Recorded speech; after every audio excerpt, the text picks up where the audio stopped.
Well, good morning, everybody. This is Mike McWilliams from Reliable IT. Would like to welcome you to our 19th annual Executive Healthcare Summit. The Reliable IT team is up here in Beaver Creek, and nobody's here. We're kind of wondering where. I'm sure you guys are going to show up any minute now, right? On that side. So we just wanted to simply say thank you again. And we appreciate your attendance. We got a great, a really great group of speakers today. So we're really excited about them speaking. And like always, I'm going to turn it over to Lance Godward. Lance has been a great friend, and he has been doing our emceeing for years and years now. He just does a fantastic job, and he is one of our virtual CIOs. He does a fantastic job for our clients. And so, Lance, go ahead and take it over and do your thing.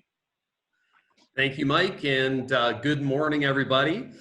Again, my name is Lance Godsword, and I'll be your MC for today's event. While we're disappointed not to be looking out at the beautiful mountains this morning, well, some of us are, as we normally would, we're very pleased to have you here with us online. We know this event will be very different from years past, but we're confident that you'll find your time spent with us to be valuable. We have a fantastic panel of speakers lined up and a lot of great information to share. We expect each of you to walk away from this summit with a better understanding of some of the current threats that are in our environment and a few new tricks in your bag. Before we get started, Mike said this is the 19th annual Executive Healthcare Summit. Traditionally, we hold this event in Vail, Colorado. However, due to COVID-19, we felt it prudent to hold this year's event via webinar. We appreciate your understanding and participation in this new venue. The summit began with the idea of bringing colleagues together to learn from one another, share best practices, network and expose participants to new and emerging technology solutions. In preparing for this week, I tried to think back to the previous meetings. I believe I've been in attendance in one capacity or another for 12 of the 19 meetings. These executive meetings have really evolved over the years, and in my opinion, have gotten better every year. Even though it's a different format this year, we know the presenters will not disappoint you. Next year, we plan to be back in Vail for our 20th anniversary.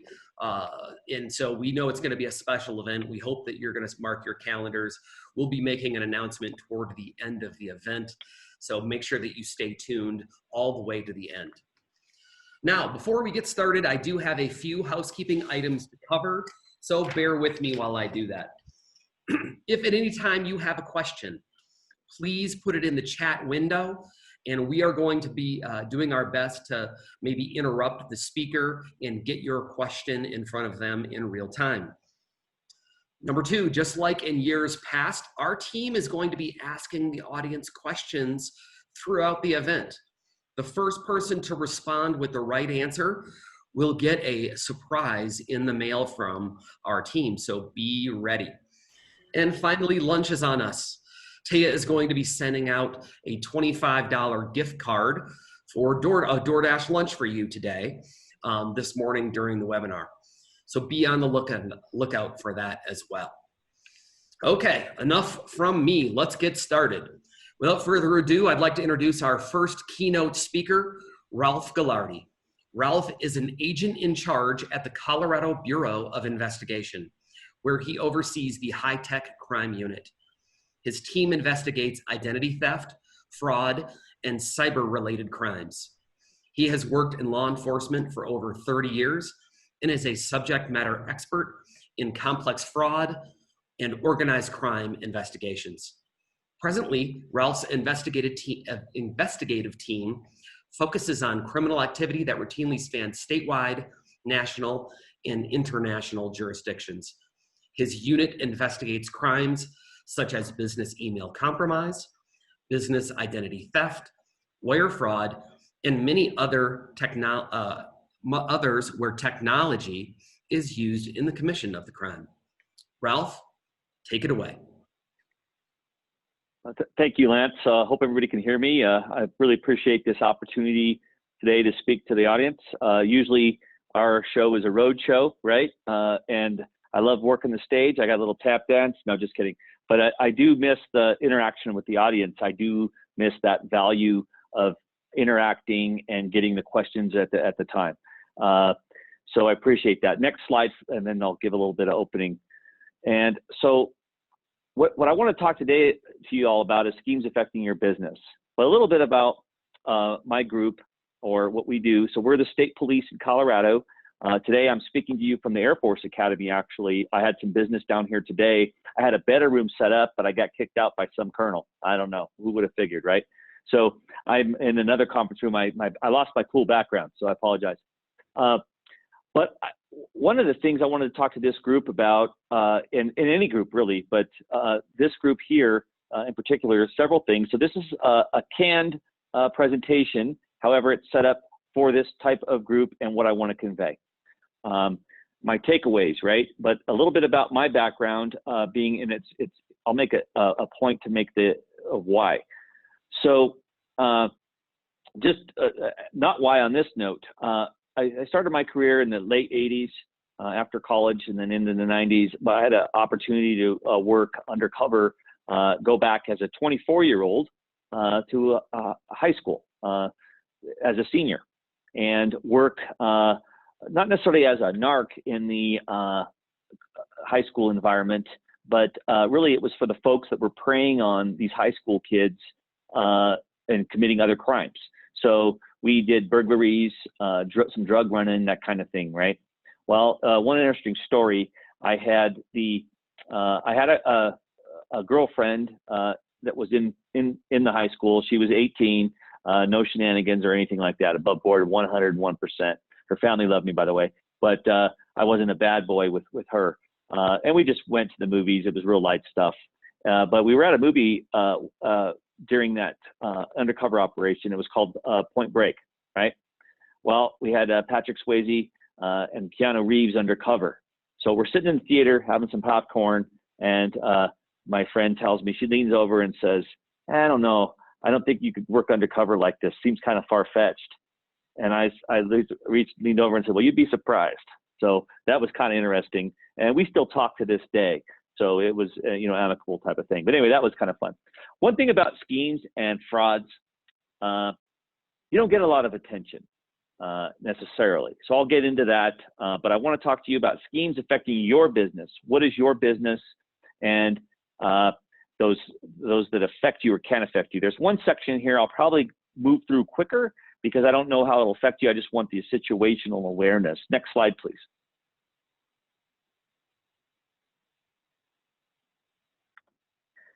So the methods and schemes that we're talking about here throughout, and if you haven't heard this yet, you have a million times, I'm sure. But I want to focus in on what we do at the state police, at the Colorado Bureau of Investigation, and what my team does. Well, I should have this first slide actually say cyber. So my good buddy at the New Jersey State Police, my counterpart, Captain Gorman, he started this off. So I think you should copyright this, but I just love it. Maybe I'm overselling it, right? What is cyber? Well, the answer is yes. Everything's cyber. Anything we touch nowadays, unless you're shoveling your snow in your drive walk, right? But it could be cyber if you have to pay the guy via a mobile pay app, something like that, right? But what is cyber? It's all cyber. Answer is yes. So that's what we're discussing today, mostly, and how you can just have awareness, protect yourself, policies. I said that enough, right? So phishing, ransomware, malware, romance scams, work from home on the slide here. Business identity theft, I want to talk about that. Business email compromise, I'm definitely hitting that hard. Of course, ransomware, which is affecting you all in any business nowadays. Payroll diversion, vendor impersonation, W-2, and PII fraud, PII, personal identifying information. That gets money for the bad guys. Next slide, please. At any time you have a question, please ask, and we'll thread it in. I can hopefully work a little dynamic here. But the tactics that you are susceptible to, and the folks that work for you, with you, at home, your loved ones, in any walk, you get a message on your cell phone.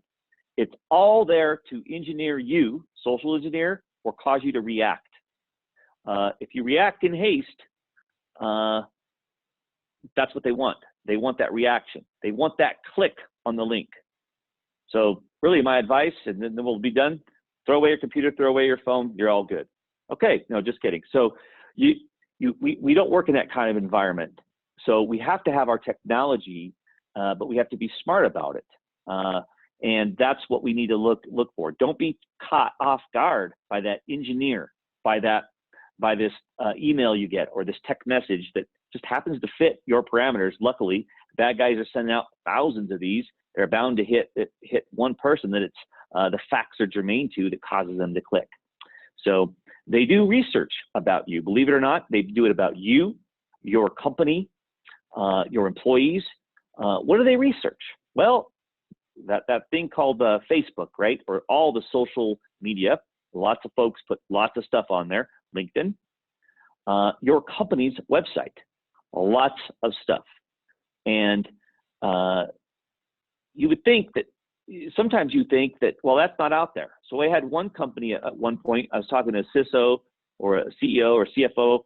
They said, hey, they had our FEIN number. There's no way they could have had that. This is it's an internal hack. It's a hack, or it's an internal job.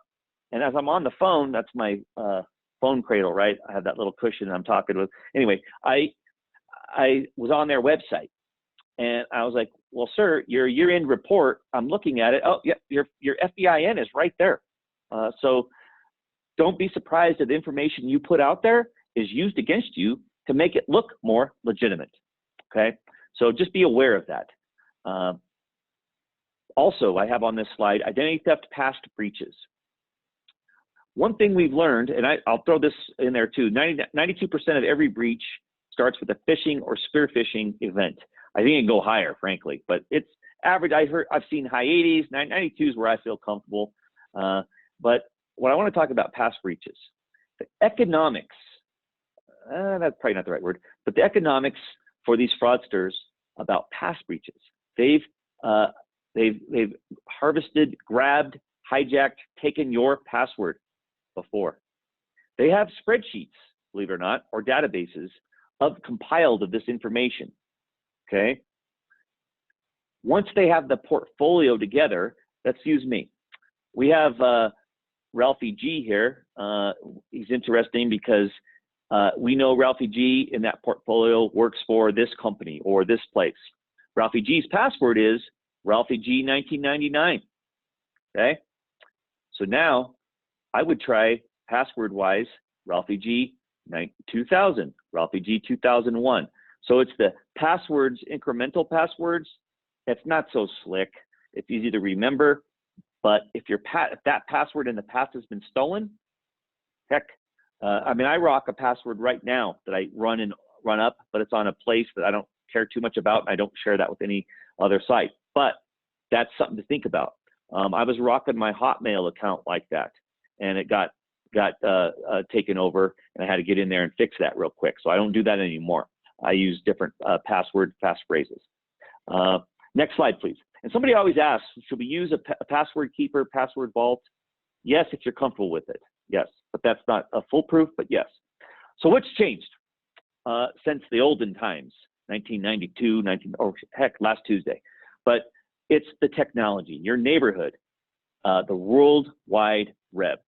That gives all these folks, these fraudsters, these bad guys, these schemers, they give them access to you. They give them access to your information and what you're going to give them. They no longer have, let's see how this sound effect works. They no longer have to knock on your door, ring the doorbell. Remember the days of the doorbell for the older folks on the room? Nowadays, it's a salesman, right? So, but folks used to come over and you had that interaction. Nowadays, the interaction's virtually. And people think they know someone because they're texting them. They don't know who they're talking to, right? They could be anybody they want virtually. So that's what's changed. Next slide. And that's the danger of what's changed. This will come into focus here. It's a little slow on the rolls. Look at that. A Smith Corona, I think. That's a Commodore 64. Love that thing. some floppies, right? I still remember using those. Oh, love the 8-tracks, the cassettes. So my point again is technology. It's changed. How are you hacking that stuff? Well, you're not.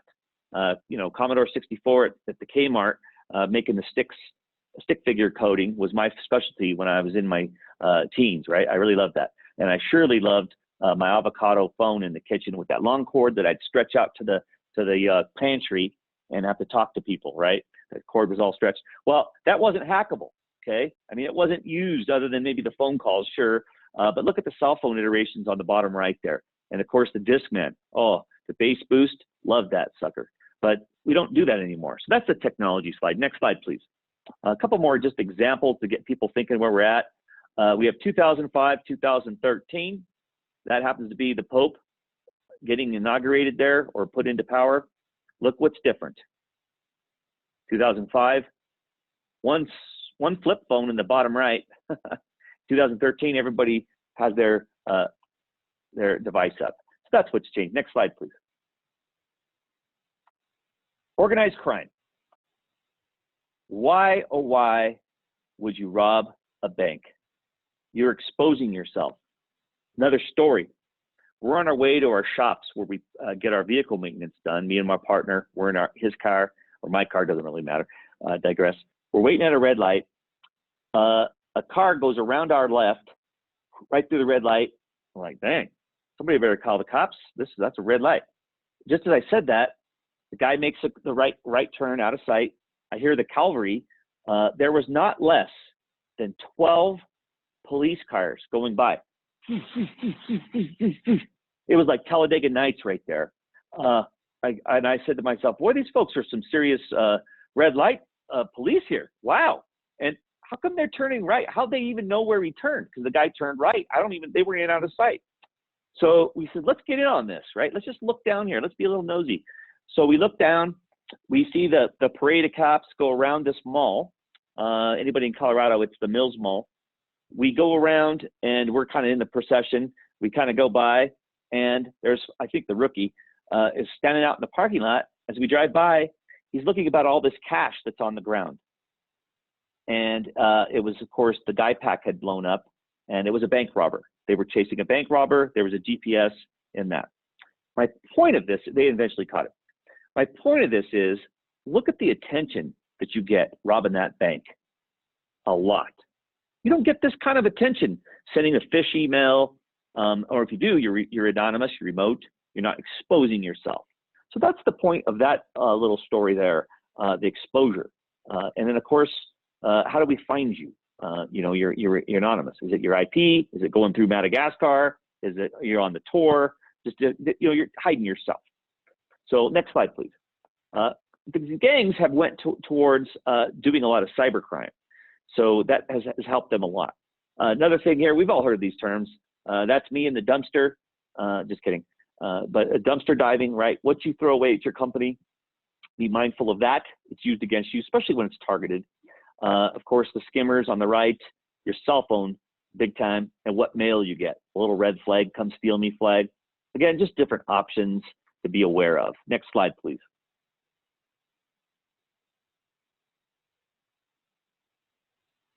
Social media, what we share. I like to cover this several times. We once took a lunch to try to have, I had to bring some of the millennials in to explain some of these. Actually, some of these might be outdated. I mean, this is now a year-old slide here, so careful. I do know more and more of what all these are. The point is, we share a ton of stuff about ourselves. Me, I do not. I do not have Facebook. I do not have any of the media platforms. I'm on there enough with the different presentations I do, but I don't give out a lot about myself. So I nothing to hide, but I don't want to say I'm going on vacation or I'm down in Springs today, that kind of thing. No intimate details. Next slide, please. Business identity theft. I'm going to cover this quickly. I just want you to be aware. Your business, next slide, has a lot of value. Our definition is of the identity theft is when a bad guy targets your business or your corporate identity and they steal or create business identities to use for financial gain. Your business, its name has a lot of value to a bad guy. To who? Issuers of credit. So what's in a name? Thank you. Well, next slide. A lot of money. So they want to secure lines of credit, loans, acquire cash goods. Let me tell you how that works. So if your name, if you're a corporation or whatever, if you have something listed at your Secretary of State's office, make sure you have a way that you secure it. So let's go through this hit next, please. So you find it in Colorado, you can secure it. You search business. Next slide. Acme Widgets, that did exist. Next slide. And then I'll pause and talk about this. You find your business. Next slide. And then you click to secure it here in Colorado. You want notifications and secure. Next slide. So let me stop on this slide. So when they take that business's name, you can log on to Secretary of State's website in most states, right? And for a fee, make a change to the registered agent's name and your business address. That then you can apply for credit. For instance, let's use a cell phone company. They hijack your business, change the name and address to one they could control. It could be Mickey Mouse, but then the name or address, excuse me, is then at a office mailbox store, something like that. They call the phone company. Hey, this is Acme Widgets. I've been in business for 3 years, whatever the credit decision is, right? So sales drives, not anything else. We want phones. How many phones can my business get? We need, we got 20 employees.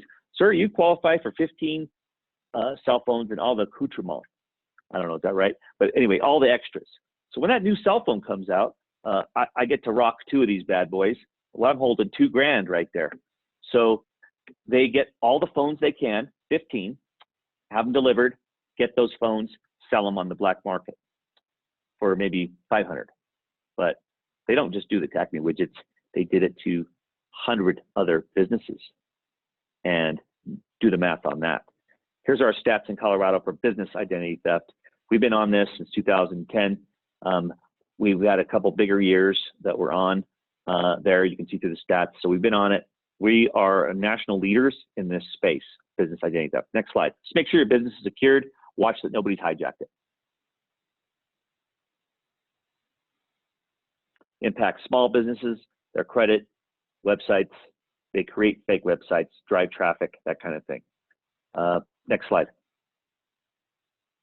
I'll take any questions on that for sure, but I want to make sure we get to the stuff I really want to cover with the group. Next slide. Your business is vulnerable. We know. Phishing kits. I'm sorry I took that. Well, I'm not sorry, but I love that fishing box, the tackle box.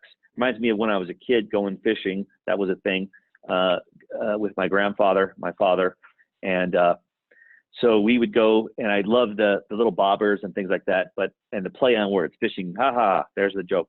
But my point is, this was just me just looking at one site, 1,300 fishing kits for sale on Hacker Forums. That's just from a news article in July, $25 each. So there's no evil geniuses out there creating code, with petting a bald kitty in the big high chair, right? Saying we're going to do all this. You can go buy a fish kit for $25. Get a email list, send it out to your friends, right? Or the people you're going to scam. So that's the point of that. And I'm not trying to cover every and all schemes. Just in general, it's very easy. It's not like it's some a government entity that's pushing these out. So they're very easy to get. It used to be harder, but now it's out there. Next slide, please. So because that's so prevalent, you have to be careful. Don't be so quick to click. That's the point of that. Here is the emails that come in. These 3 or 4 were sent to me, I think, or my partners. I had one yesterday I was going to get for this, but it's the same thing. Amazon, right? I want to throw an Amazon up here next time. My Amazon one looks pretty believable. Who is not using Amazon lately? Who is not using Netflix? Who is not having something sent from FedEx, UPS, whatever, okay? They want you to click the link. You can hover over and see it doesn't go to them, but they want you to click the link, drive you, and there's different layers and tiers depending on the scheme, to eventually get you to put in your password, your credentials. Hey, Okay? Ralph. One thing leads to another. Yes. Hey, Ralph, we had a question and it was on a previous slide. Sorry about that, Doug. Hit me. It basically said in 2018, there were over 2,000 identity thefts. What do you attribute to that surge in cases? A foreign country, do that times 10 now, by the way. A foreign country, offshore, logging, getting into the just open source and going through and creating businesses on the Colorado Secretary of State's website. Sorry, that's a mouthful. And they're creating new businesses, not a hijack. With those businesses, they then I call it a box of chocolates of fraud. So with those businesses, they still apply for credit, but they're the buyer, the seller, and the rater on a given website marketplace, if you know what I mean, okay? So they cover all three. Well, where's the benefit? Well, they're laundering money through that that comes from other schemes. So like the grandparent scheme, or any scheme that causes your employees to say, hey, this is the big boss. Actually, they're probably not calling. They're definitely not calling. It's an email or text. This is the big boss. Hey, I need so-and-so's out today. I need you to go grab a gift card and send it to me. So they go get the petty cash, bang out the gift card. Hey, oh, I can't get it. Can you just give me the code from the back, right? So then you give the fraudsters the gift code from the back. And not all scenarios, but some of the schemes. It's a box of chocolates. You got your caramel, your coconut, your raspberry. Who likes those candies? But I do think that there's a main genre. I don't want to give that up. But they then take that gift code and go cash it in stateside. And then how do they move the money? Well, they move the money on that gift card through this marketplace, right? And then they rate the products. So that's one way. That's what they're doing. Any follow-ups to that? Nope, Okay. good, thanks. So with the Netflix, let's use that for an example. Well, what do I care as a company if you get my Netflix account? Well, what if your password is that 1999 or that going forward? Okay, so that is the perfect reason. Or they get into your Netflix, or let's say they get into your Hotmail account. I still use Hotmail, but I know there's other cooler ones out there. And you use your password, the same password at various places, and it leads to another thing, to your bank, to your work, that kind of thing. So it just leads it down the road. And then also, now I add, you click on the link, you get to the site, you're getting malware installed on your computer. Not in all cases, and it's not just necessarily that easy, but sometimes it is. Let's just say it's that easy. I know we have some tech folks on the panel today. They can talk more to that. I'm not here to speak to that. You click on it, you're going to get yourself in trouble down the road.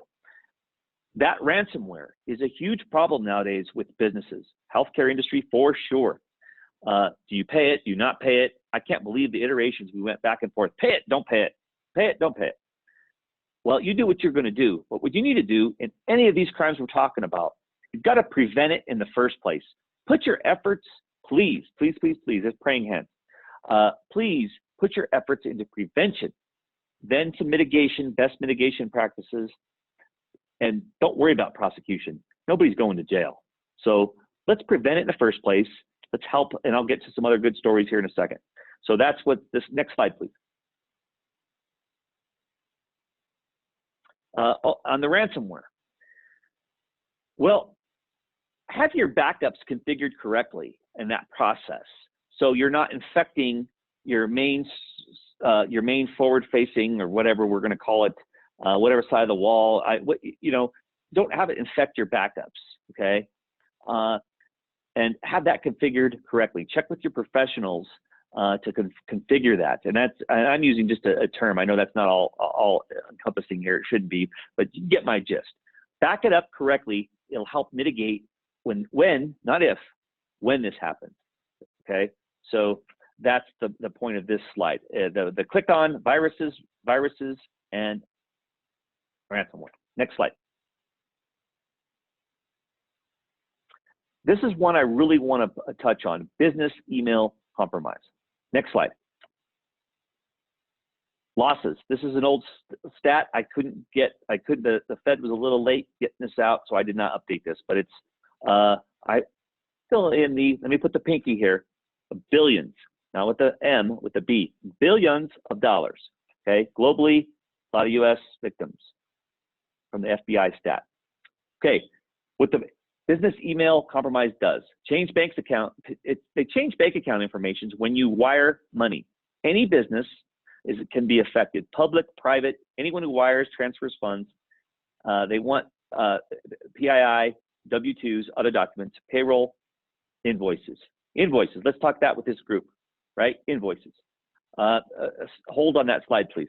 Right there is fine, okay? Hold. So the invoices, they're going to pretend to be one of your customers, one of the people, vendors you do business with. They're going to come in through a spoofed email, okay? They're going to look like it's the vendor. They fake spoof the display name. They replace or substitute transposed characters, however you want to say it. So for instance, look at these examples here in this slide. John underscore Doe versus John Doe, okay? Whatever the iteration. An M, an R and an N together looks like an M. Look at that. Lowercase l with a big L. See that? A one or a one. They change a .com to a .net. You don't know who you're talking to, or they're actually inside that person's email, okay? Next slide. They want you to then take that email. They're going to, as the truth, you're going to say, well, thank you. Let's change that bank account. You change the bank account. Then when a true vendor sends an invoice or there's a true invoice that comes in, you pay it. It goes to a bank account now controlled by the fraudsters. Don't let it happen. There's ways that you can prevent this for it to 99% never happen. Have great processes in place. Here's just some other examples. Let's look at this. Client at AOL, Huckleberry. I like Huckleberry. John.Smith, client again. What's the differences? Can you spot them? Let's look at that. Just look at that a second. Look for some different, things that you can see. All right, next slide.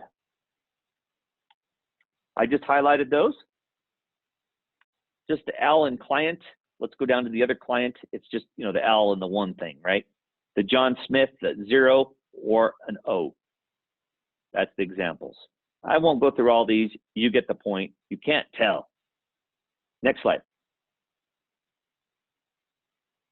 Display name. You hover over. It looks like it's Jim from the Lots Parking, right? But you hover over, and it's Mr. Hack You. You don't want Hack You to get you. So you can hover over, but that's not, like I said earlier, that they could be inside the email. So be careful. You can hover over, right? See what you see there? So next slide. They're going to want you to change. They're going to send you, this is an actual one we got here at the state. I just funnied it up for our purposes, but they're going to have an account number. They want to change that. Next slide. They're going to look legit. How hard is it with the information that's out there today to change letterhead? You can do a screenshot from the website. I mean, it's so easy. You can't trust letterhead, okay? It's not, don't trust it. Anytime there's a bank account change, don't make the change unless you do what? Phone call. Last phone a record, not one they give you, by the way. That's what I would do. Do it yourself in your company has, but payroll change, right? Employee X says, hey, these are small potatoes though, certain salaries, but anything's good for these bad guys. They'll say, hey, this is employee Joe Schmo. I just changed my bank account. HR, can you please make that change for me? And then that next time the payroll goes out, goes to bank account control. Another vendor fraud document. We won't go into the details, just to show you, this is exact actual one. They just make the form look legit and make the changes. Next slide, please. Okay, our business email compromises. Just like business identity theft, my team has made this one of our focuses, business email compromise. We go back further than 16, but going forward, this just goes up to the end of July. We have the attempts, see the amount of money going through. And then, of course, we started the road show in 2018, 19, and 20, of course. So that's why we're getting more reported. And we decided to do a different column just with the temps. And then, of course, we have a separate column, the sent and recovered go together. And that's our percentage return rate. So we return when money's sent out. Don't rely on us on this. What did I say earlier? Pop quiz. Prevention. Don't let it happen in the first place. If it does happen, this is what we do. We recover your money if we can. So we have an 82% rate there for this year to date, and 85% overall. IC3, they have a cool name there at the Internet Crime Center. The FBI stood up. It's called the Rat Squad. We don't have a cool name, but we do go after this. Colorado, for Colorado victims, okay, businesses. And we stood up a website for that. I don't have it on this presentation because I know I'm speaking to other states, but beforehand, you need to get a plan together. If this happens, who do you call? You don't call a patrolman to come over to your business. I hope you don't. I hope that's not your only option, I should say. I hope there's something better in place. If you have ransomware that set in, what's your plan? If you have a business email compromise, what's your plan? Next slide. That's interesting for a minute, Ralph. Just stick on that for a quick second. What do you mean by a plan? I mean, is there certainly there are technology related plans, but from a legality perspective, or from if someone gets hit with ransomware, are they supposed to just? I think a lot of people think, hey, I'm kind of by myself, and get my IT group to fix the technical side. But are they supposed to reach out to CBI or their local Bureau of Investigation in their state? What's the process? Right. So let's do the start off. Depending on where you're at. So in Colorado, we have many counties, rural counties, metro counties that do a better job than us. So it depends on where you're at. So have a plan on whatever that is. It's like, hey, Mike, there's a fire right now at your house. How are you going to get out? What's your plan? Where are you going to meet up? Right. I'm speaking urgently, because you want to think about those things beforehand to make sure you know who you're calling. Pick up the phone. You never want to call in a crisis. You're losing precious time in both instances. So it might be the FBI. It might be your local police if they're large enough. It could be the state police. It could be the Attorney General's office. Have a plan. Now, some states, some jurisdictions are going to say, what do you want me to do, man? There's nothing we can do. So that does happen all the time, but don't take no for an answer. Take it there, but find the person that can help. So when people climb that ladder here and eventually get to us, I always shake my head, maybe not always, but I say, boy, I wish I would have got to them sooner. So we try to put the word out to our business environment that the real estate industry is really hit hard, the title companies. Healthcare really hit hard, okay? So have that plan in place. Our own state doesn't have that plan in place. Time and time again, even with the same department within the state. I can't look more upset. They'll call, hey, my boss said we were supposed to let you know this happened. Okay, cool. When did it happen? Well, it was in 3 months ago. Okay, what is the information, right? But we've had successes even when there's a length of time gone by. So I've stopped saying when that person calls me, I'll say, what is the A blank that gave them this, did this, because we've had training with you guys. And this is in internal state stuff, right? This isn't external customers. And then I learned the hard way, that person's like, well, that was me. I was like, okay, well, I'm sorry about that. So I'm not here to shame their response, right? They thought they were doing the right thing. But the plan is for you and your company to find out now before something happens, not during. So that's my best answer, Mike. Next slide. Thank you. And I think maybe the next slide was going to state some of this. Have a plan. Who do you contact and stuff like that? Yes, sir. I probably was premature. So, no, that's good. So who do you contact? Where do you send information? And what is your relationship with your bank? You'd be surprised. There's some surprises. I'll probably cue the sound app here. You'd be surprised how banks do not talk well with each other. How do you like that enunciation? They don't. It's even internally, the money was, you bank with a big bank. I won't say, let's call it the well shop bank. And the money goes to the compromised account at the well shop, same bank. Can't even get answers there. And it's shocking. Can I look more shocked? So banks don't talk well. So what we do, who your contacts are is important. So here in Colorado, we've developed relationships with these banks.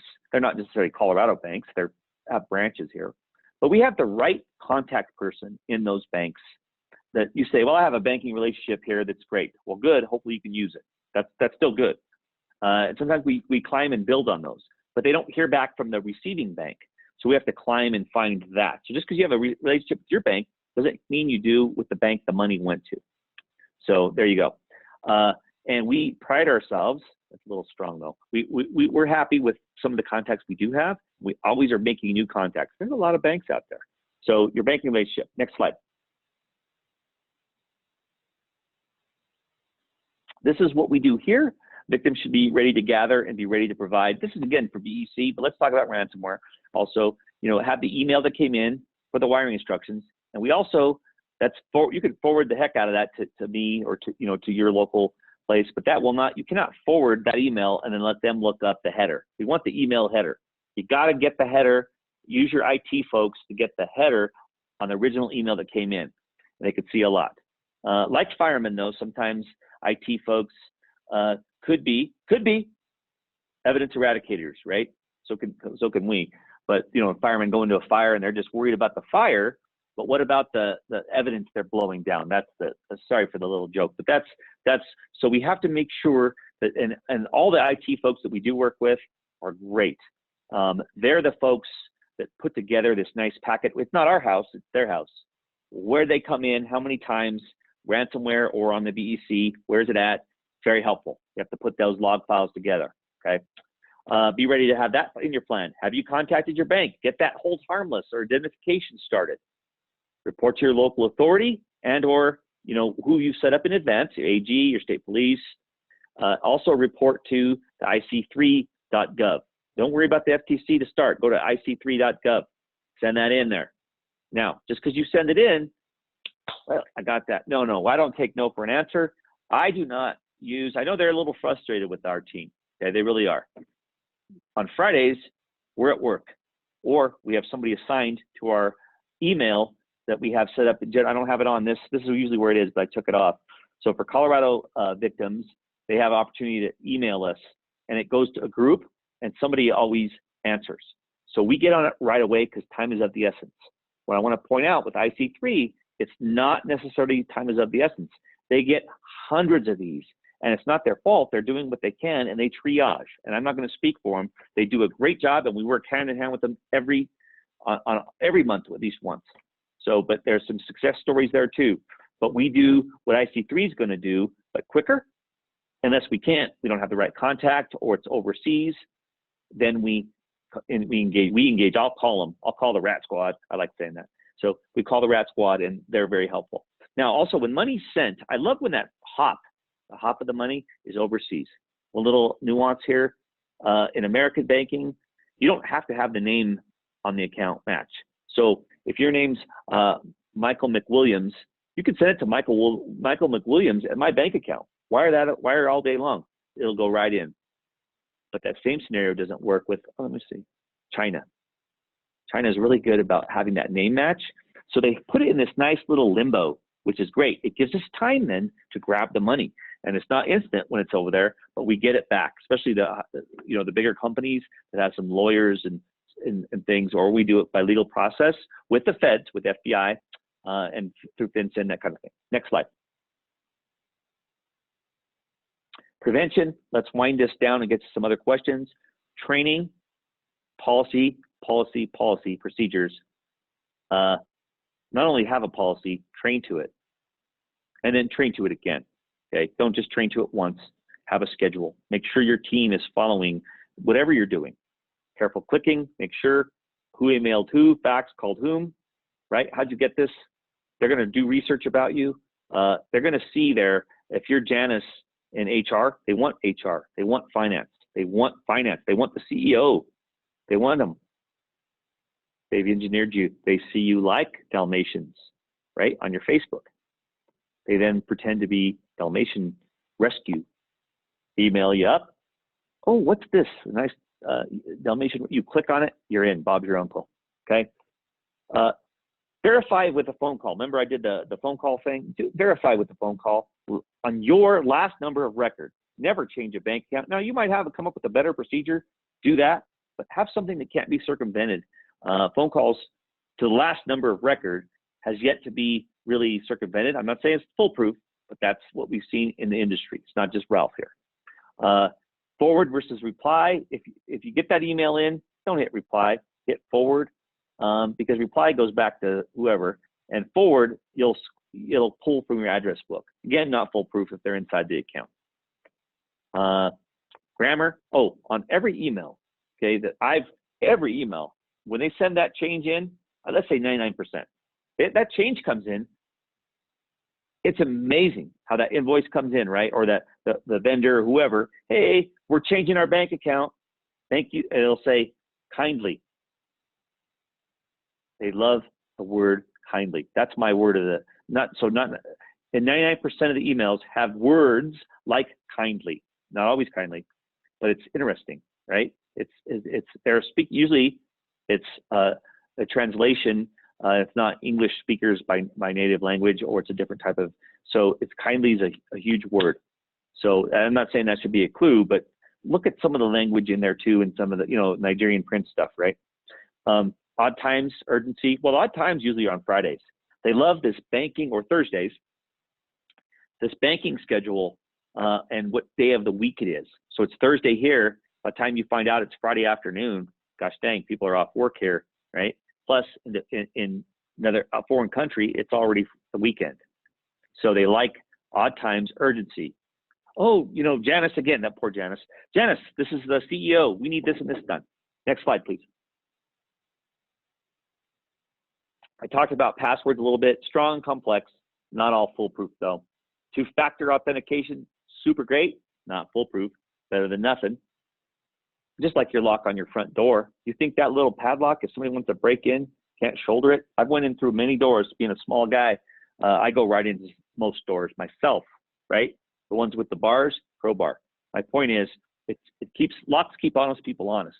Well, two-factor authentication keeps some of the stupider folks, or why go after 2FAs if there's low-hanging fruit over here? But sometimes your fruit's more valuable to them. Virus protection, keep that up to date on your computer and cell phones. And don't think when you're home, especially in COVID times, and oh, by the way, I really hate a pandemic, sorry. But so you're at home working, people are a little loosey-goosey with what they're doing. They don't set out to be, but kids are around, all this distractions, the networks aren't secure as it may be at work. And of course, no public Wi-Fi. Never do any business, banking, or codes that you put in over public Wi-Fi. Use your hotspot on your phone. Do that kind of thing. Again, it's not foolproof, but it's better than nothing. And then, if I hadn't mentioned, training, policy, procedure, and train to it again. Next slide. My favorite picture. I love my woof. Okay, love the woof. Any questions? Let's get some going here. Yeah, interesting. I didn't even notice it in there, so that was wonderful. Again, sorry, I'm not sure I heard exactly what you think the plan was on that, from a standpoint if they have a ransomware issue. Again, if you want to just give some generalized things, hey, right. Contact this person, contact that person, contact this, and get going on that. Right. Your company, I would recommend contacting, if you're metro area, talk to there's a squad there, reach out to your local FBI office, ask them that, they'll refer you somewhere, your attorney general's office. Have a plan. Have your IT folks give you guys, some recommendations as well, the consummate professionals. And then how you report, who you report, when you report, how that works. So it's dependent upon where you're at. Make sure you have a plan. Make sure your data, though, even if and then also plan. Well, if all else fails, Janice clicks on a link we have it, we have this happen. Is there backups that are available that's safe and apart from the current data that's corrupted? That's really all I can add there. Does that help, Mike? It does. Sorry, I had to get back on from mute to non-mute. Normally, That's okay. Everybody. Next slide too, and then let's go some more questions. Say it again. Next slide. I think that was it. Okay, I thought I had an in slide there. Yeah, that's just, so if people want to reach out to me, you can always email me on my email address there on that last slide I had. So, but any other questions, Mike? I thought we had one other going there. Yeah, we do. We got to, and guys, please ask your questions. I'm gonna, I'll get this one going here in a minute, but yeah, we've got one for me, and I know Lance has a couple on that side, which we'll go from there. But here's the next question. So please, in the questions section, or excuse me, when if you have a question, put it in there. Again, when Lance at the end comes online and states, asks a question, the first one to respond will, through the question and answer, we'll get that gift from Cammie and Taya, and she's promised to be good. That's what I heard, at least. Anyway, here it is. How is two-factor not foolproof if you have to use something you have to authenticate login? So how is it not foolproof? Love it. Love it. So there's several options, but I thought it was foolproof, right? It isn't if they're targeting you. So there's a lot of, remember I said social engineering? I'll tell you, the phone companies are the worst. You can hang up, get the next person online. They're going to change that for you. So you're not me, right? You pretend you're me. You call my phone carrier. You say, hey, I lost my phone. I have a port, whatever the story is, right? You know, little sniffles, whatever your story. Because if it doesn't work, just call back and get another person, right? You already know who you're targeting, though, in a 2FA attack. Then you say, you're through the hurdle, can you put it on this phone? So transfer my phone number to this phone in the meantime. Well, I put this one in a bag of rice and let it dry out, whatever. I don't know if that works. But then you hit up the account, forgot password, it sends to where? Your cell phone. The bad guys now control, they have your code. There's one example. It also works the same way with the email. Remember my RalphieG1999 at hotmail.com? That's actually not my email. Oh, that would have been a cool one though. But anyway, they do the same thing with the email. Okay, that if the authentication code goes to the email, they have that email. Okay, they take a lot of Bitcoin of people's Bitcoin that way. So that's just one way. Next question.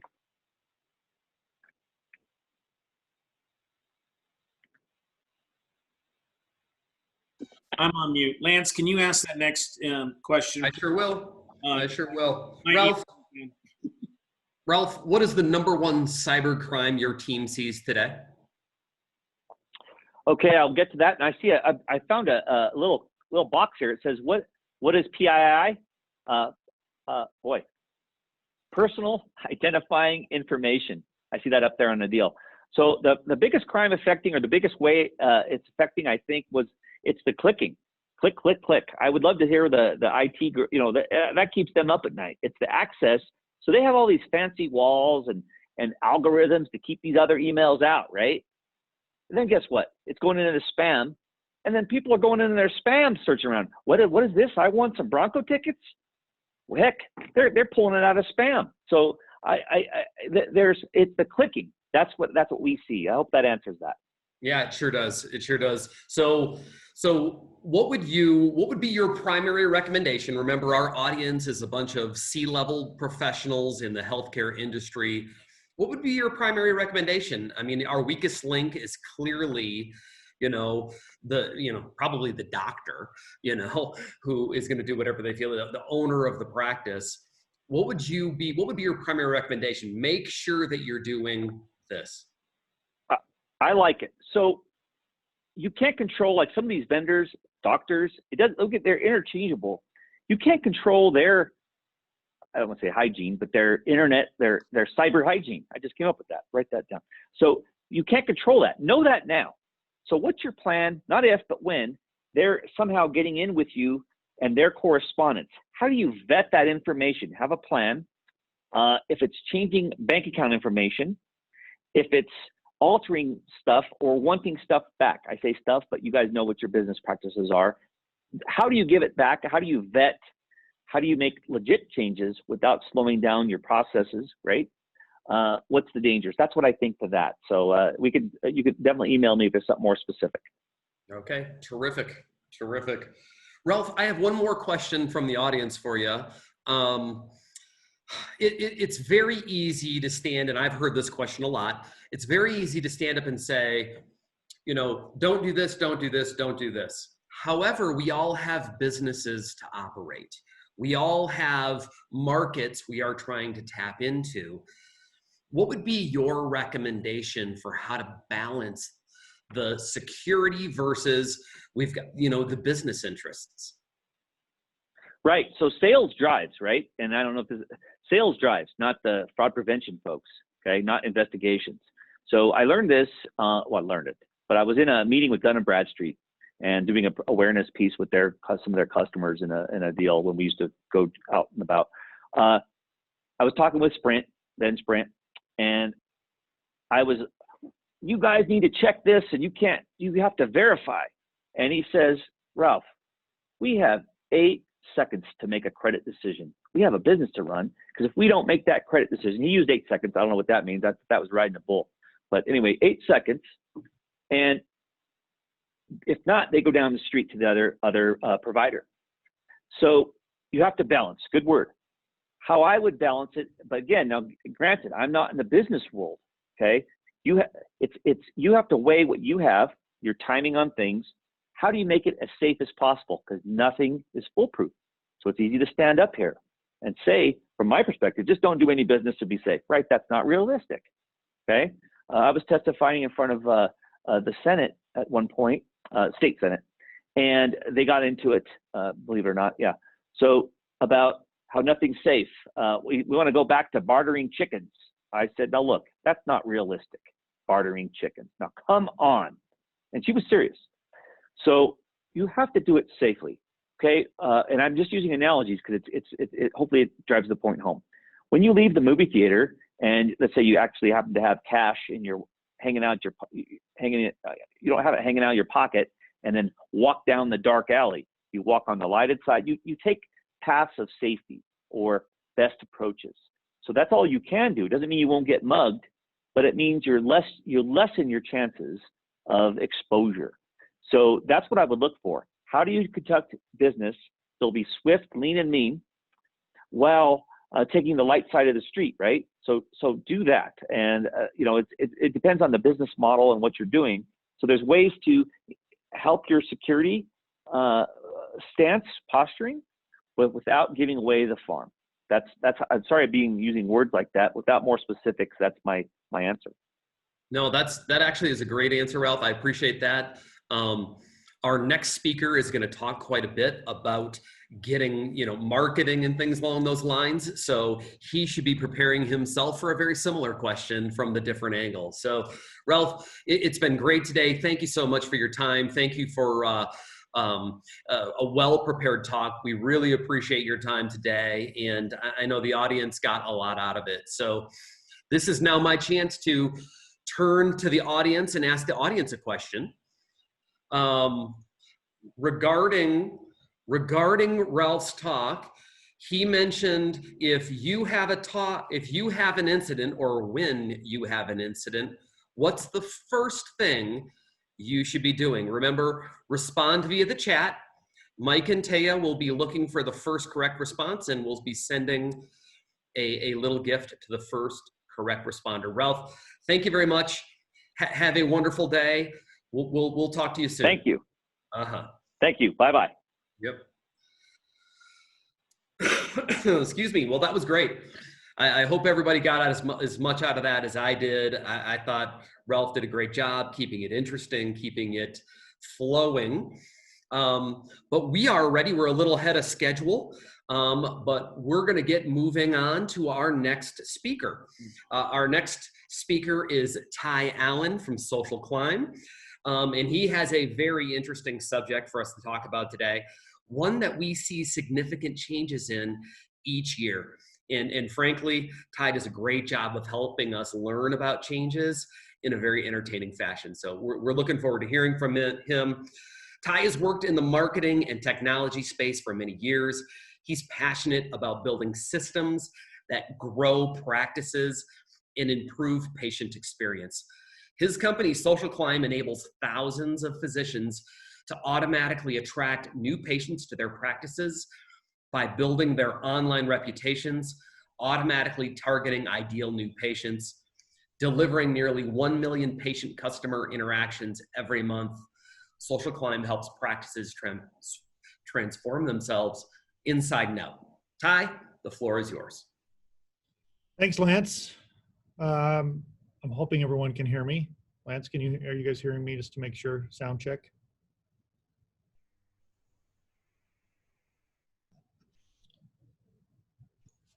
Yes, haven't heard anything from Yeah, anybody. Ty, we can hear you just fine. Can you hear us? Yes, thank you. Ty, can you hear us? Yes. Ty, I can't, just mess it. Oh boy. Go That's not a ahead. great way to start off, Mike. Thank you. Technology, okay. All right, well, Mike starts us off with a little comedy. I'm pretty excited to share this topic today. I am going to focus on, the title lays it out pretty nicely. One-to-one marketing finally makes it to healthcare.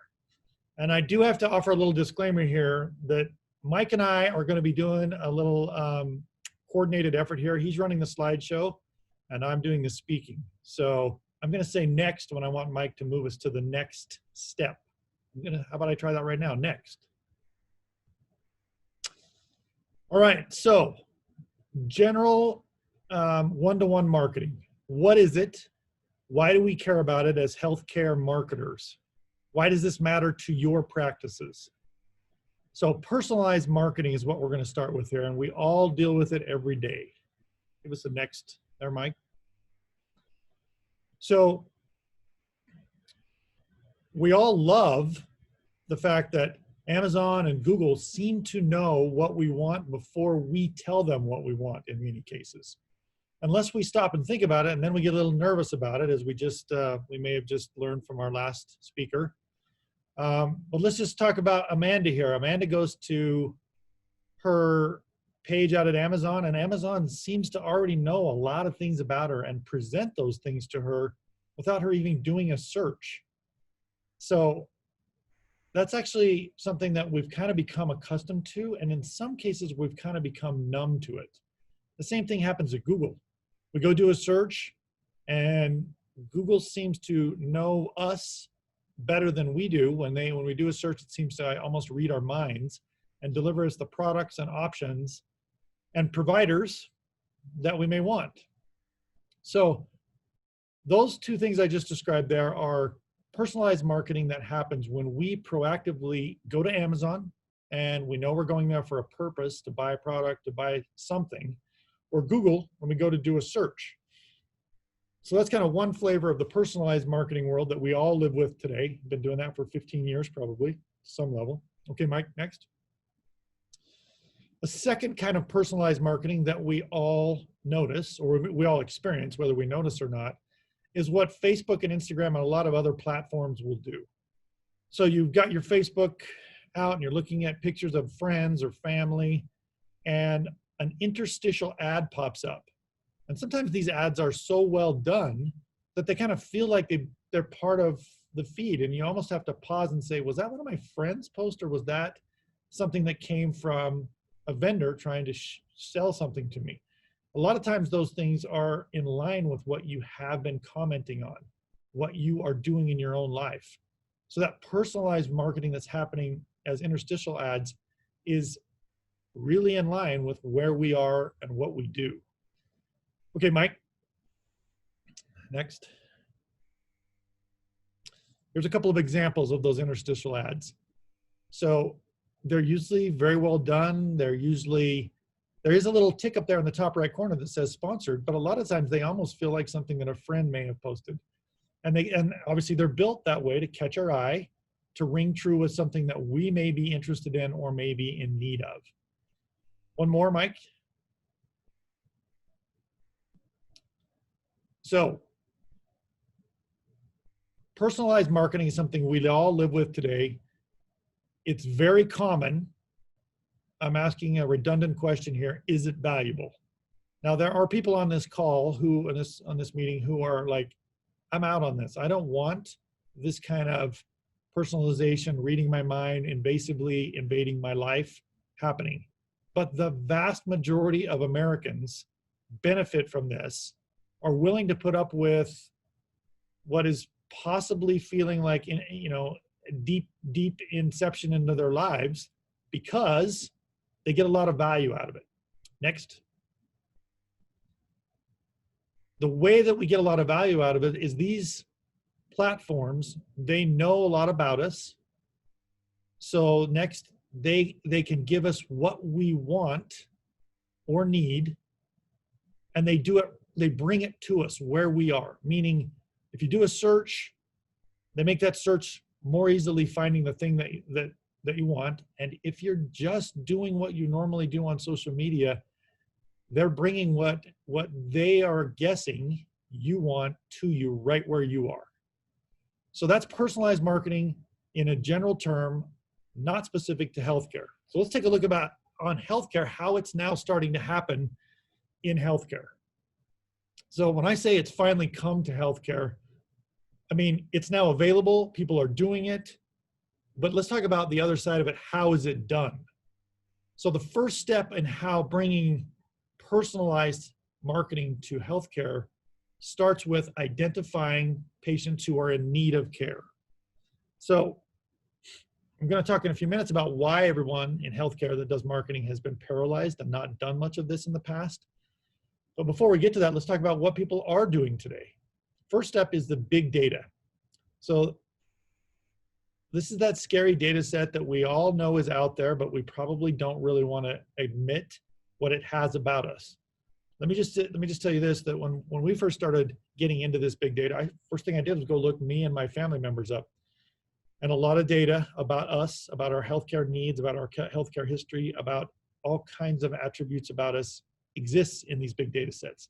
And pretty much every hospital group that has a significant marketing organization has this data. So it typically starts with Equifax data set, has your financial history, it has your credit rating, and then it starts to add in other types of data that can enrich the data set on a per person or per household basis, which include over-the-counter drugs that you might be taking. The data is available to be purchased and put into these data sets. And there's big brokerage houses that do this stuff. Web searches that you've done on many websites, identifying self-reported issues that you may have that then get added as attributes to your records. So there is a ever-growing set of data that sits out there about every one of us. What happens next is a specific set of people who've had joint pain. In this case, we're talking, in my little example here, somebody who's had significant joint pain. This is really somebody who's probably had a hip or knee replacement or is a candidate for a hip or knee replacement. Their data is now used to create a predictive AI model. So people who we know had a certain issue, their data is then turned around and an AI model is created that then can be run against the 242 million American data set that exists out there. So those same patterns that are found on the people who have had these issues are used to then find more people who are predicted to have these issues. And that's how the big data and the AI identify individuals who are likely to need care. So once those people are known that are likely to need care, then it's easy to run a campaign. Next. So what does the campaign do? The campaign does exactly what we just talked about. On Google, it makes it so that if you do a search in a certain zip code where there's a lot of people that have joint pain, you're likely to see search results be affected and bring doctors and clinics to you that can help you with that joint pain. And if you're a person who's been identified who has joint pain, when you're in Instagram or Facebook, you're going to get those interstitial ads that show up in your feed, and they're going to stay with you. You've all experienced this. You've done a search, you've looked up something, you accidentally said something to Siri or to your Alexa, and all of a sudden you start seeing that stuff show up in your searches and even in your Facebook and other social media feeds. Okay, Mike, next. So here's an example on the Google side. So a doctor has a reputation, has a presence out there, and of course that doctor wants to find people in that doctor's area who are interested in care for hip and knee pain. So what happens next? When somebody does a search for orthopedic surgeon in a certain zip code, Dr. Hansen is chosen to promote himself to the top of the search result. So he takes his Google My Business page here and he promotes it to the top of the search result in those zip codes where there's a lot of people that have hip and joint pain and need care. So how did he know that? Well, his practice is using that AI, those big data models, to identify the top 8 zip codes in the Las Vegas area. And if somebody does a search in one of those, one of the hip and knee replacement docs in his practice is going to be at the top of that search result. So that is literally taking one doctor and promoting it by search to individual patients who need that care in a proactive way. So that's the first way. The second way is the same concept of interstitial ads. So somebody does a search, an individual who's been identified can be fed into Facebook and identified. So when that data set comes over of the fifth, let's say it's 5,000 people in the Las Vegas area, that data set of all those individuals has their name, their phone number, their email addresses, their address. All of that data is on-ramped into Facebook, which then allows that marketer to say, okay, I want to run interstitial ads that promote, say, in this case, a migraine response, help with migraines, to the 5,000 people in this area where this practice is available. When they are looking through their Facebook ads, I want to deliver my interstitial ad. So here's one example. There's another example. Mike, if you want to click the next. There's a pain management interstitial ad in Facebook or Instagram. I'm not sure which one this is. So that's truly one-to-one. That's literally this doctor identifying the 5,000 people in this area who have pain management needs for spine care. And when they're in their Facebook or Instagram feeds, he can literally choose to pay to promote his interstitial ad just to those people. So that's why I say one-to-one marketing has finally made it to healthcare. So is it valuable? Well, if you're somebody who has a lot of pain and you can now immediately say, well, this doctor looks like the right one for me, and then you go do research about it, it may very well be considered valuable. The scary part, or the positive part, depending on your perspective on this, is your pain, your issues, unless you're completely disconnected from the internet, as Ralph was suggesting, we just throw our computers and our phones away. That data is starting to get accumulated about you and known. So they know your pain, they know what ails you, and they bring that care opportunity, I'm talking about they as in the marketers, bring that care opportunity directly to you where you live, right in Google searches, right in your social media. Okay, next. So let's back up now and say, why has this not happened previously? Because we've all been experiencing this personalized marketing happening to us for years. Why has healthcare really not done this? Well, it wasn't more than just 10 or 12 years ago that if you would have asked, in fact, we still hear this from some places, different pockets around the country and different specialties, and older doctors say, it's not even ethical to target patients. So it's not something you should even do, which causes additionally to that, there's that marketers in healthcare are often feeling paralyzed. Whoa, am I doing something here that violates HIPAA, or am I exposing PHI or using PHI in some way that I shouldn't? Let me just say that everything that I've just talked about, if done correctly, is not violating HIPAA, is not using PHI in any illicit way.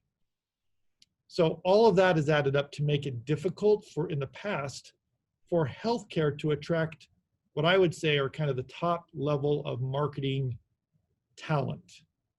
You know, if you're a highly talented marketer and you've got all kinds of visions on how to use big data and go do interesting things, you can go to a consumer brands marketing team. You can go to hundreds of other companies where you can do really exciting marketing things. Healthcare's not been that exciting to do that. However, today, that data, that's turned a bit because you really can do personalized marketing in a compliant way, in a very effective way, and target the patients that you want. And frankly, I think this is a super great thing to do. If your team provides great care and you know there's lots of people in your area who need that care, proactively promoting your team to those people in need is a positive for them and for you. So I'm a believer. In fact, I've built a company around this. I'm not talking about our specific features today. I'm just talking about this in general. But I believe we should be doing it. All right, next. Okay, so let's talk a little bit about the landscape today. So I know there's probably most people on this call are part of independent practices, basically practices that are owned by the physicians. You're either a physician or you work for a physician. Typically what we see in independent practices is they're not doing much of this one-to-one proactive marketing as I've described it here, because you outsource. You outsource most of your marketing. You may have somebody internally that does a bit of it. They may be doing some of the things, managing a website, maybe running some simple ads. But a lot of times the choice is, I'm just going to outsource this. I can't attract the right type of marketer. I don't know how much to spend. I'm going to go to an agency. Well, an agency is rarely going to be capable of doing any of that one-to-one marketing that I just described. So that's typically the state today. And when you do outsource to a marketing agency, it's often difficult to actually measure the value. They'll share some things they think are valuable. Tracing it to the individual patient, the dollars spent, and the number of patients and individuals who are patients who make it into your practice is extremely difficult. Okay, and if you are in a hospital group, maybe there's a few of those on the call today, typically it's a little different. Typically a hospital group does have some sort of marketing team with significant budget of some sort. Most marketing in hospitals is built around brands. You do get a little bit of that in independent practices. Independent practices are not excited about as much about their brand. Hospital groups really focus on brand. We're going to talk about that a little bit in just a second. They'll also have a CRM system and some big data, and they may do some campaigns. So they're the groups that are doing what I have described to some degree already. Typically, a CRM that a practice has, they don't even know most independent practices don't know what a CRM is. You think about a practice management system, not a list of targeted patients you're going to go after, but that's what hospital groups do. So how do hospital groups function today? Typically, it's all about building the brand. And this is important for you to understand, even if you work in an independent practice and you're thinking about marketing. So if you think about the big hospital brand down the street from you, what are they doing? Well, they're running radio spots. They have billboards. They may have a magazine that goes out. They sponsor all kinds of events. They might even send direct emails on some of this direct stuff and might do mailers. So what are they doing? They're trying to get their brand in the brain of all the potential patients so that when the time comes that they need care, they move over that next line and they go down into the initial care area. They're seen in the ER because, oh, somebody's hurt, let's take them to the urgent care or the ER or the primary care or for OB care or any of those components. So as a marketer for one of these big hospital groups, you spend all this money up top to try to drive people across that line so they get into the initial care level. But the truth is, they're still losing money at this point. Even if you go to the ER or you go to any of these places, the hospital group is losing money until they can get you to cross the next line. Mike, if you click the next one there. So when they can get you to cross the next line, that's when they actually start to make money. So they're getting you to see the cardiologist, the gastroenterologist, the orthopedist. They get you admitted to the hospital. Well, that's where they need you to go in order for all that spend to be worth it. What hospitals are experiencing is that patients will leave in what they call late stage hijacking, late stage funnel hijacking. So as a patient goes and sees a primary care doc or one of the persons in the ER and they're told, well, you really do have an issue with your knee. You're going to need to go see our orthopedic guy. Well, what does that patient do? Well, they can't get into the hospital group's orthopedic guy for a month. They take out their phone and they do a search and they find an orthopedist who's outside of the hospital network. They can see him next week. If they need surgery, they're going to do it in an outpatient setting, and the costs are probably going to be significantly less. So that late stage hijacking of all that effort that that hospital group spent on marketing is starting to hurt the marketing efforts inside those hospitals. Some of you are benefiting from this today. You are building the reputation of your practice. You have all of your listings done correctly out there online, so that when somebody is in a position, a patient's in a position to make a decision about a specialist or their next step, they're finding you. And if you're not doing that today, you should be doing that. There's lots of ways to do that. You claim your listings, build up your reputation for your doctors, make sure you're doing all the right things beyond your website to make sure you're present, so that when somebody does do a search, they find you. My last point there that Mike already clicked there, the reputation-driven inbound. What we're hearing from a lot of hospital groups is they're recognizing that this brand-based funnel is not the end-all be-all for hospital marketing. So they're starting to invest in more of the one-to-one marketing, personalized marketing that we're talking about, that can drive patients back into their funnel through other ways beyond the traditional marketing things I've listed up there above. So that's just a bit of a landscape, lay of the landscape for marketing today. Let's just talk about a couple of nuts and bolts here. Why does personalized marketing work? So trust in brands is decreasing. Trust in all institutions, big businesses, government, religion, all of it. People are diminishing their brand affiliations and their brand trust. And where is that trust going? It's going somewhere. It's going into social. It's going into crowdsource. So people are now saying, okay, I'm not going to trust that brand name that's been thrown at me 10,000 times, but I'm going to go out and do a search and find somebody who's recommended. And those 15 people who I don't even know, but have taken the time to go out there and write something about this brand. You can see this on products, not just doctors. That's where they make their choices. So patients want to choose more and more from crowdsourced or social data on where to go. And let's just also comment here that patients have a difficult time having brand affinity. They want doctors. So I recently, just personal experience here, I recently had surgery on my elbow. And I did the research to decide what doctor I wanted. Frankly, I didn't really care of the 3 or 4 ortho groups that I could have chosen. I really didn't care which one he was in. I chose the guy who had done the fellowship in elbow and hand surgery, who was recommended by the most people. And he could have been at any of those brands, and he could have operated on me at any of the locations around. I didn't really care. He happened to do it in an outsource, not in a hospital, in one of the surgery centers.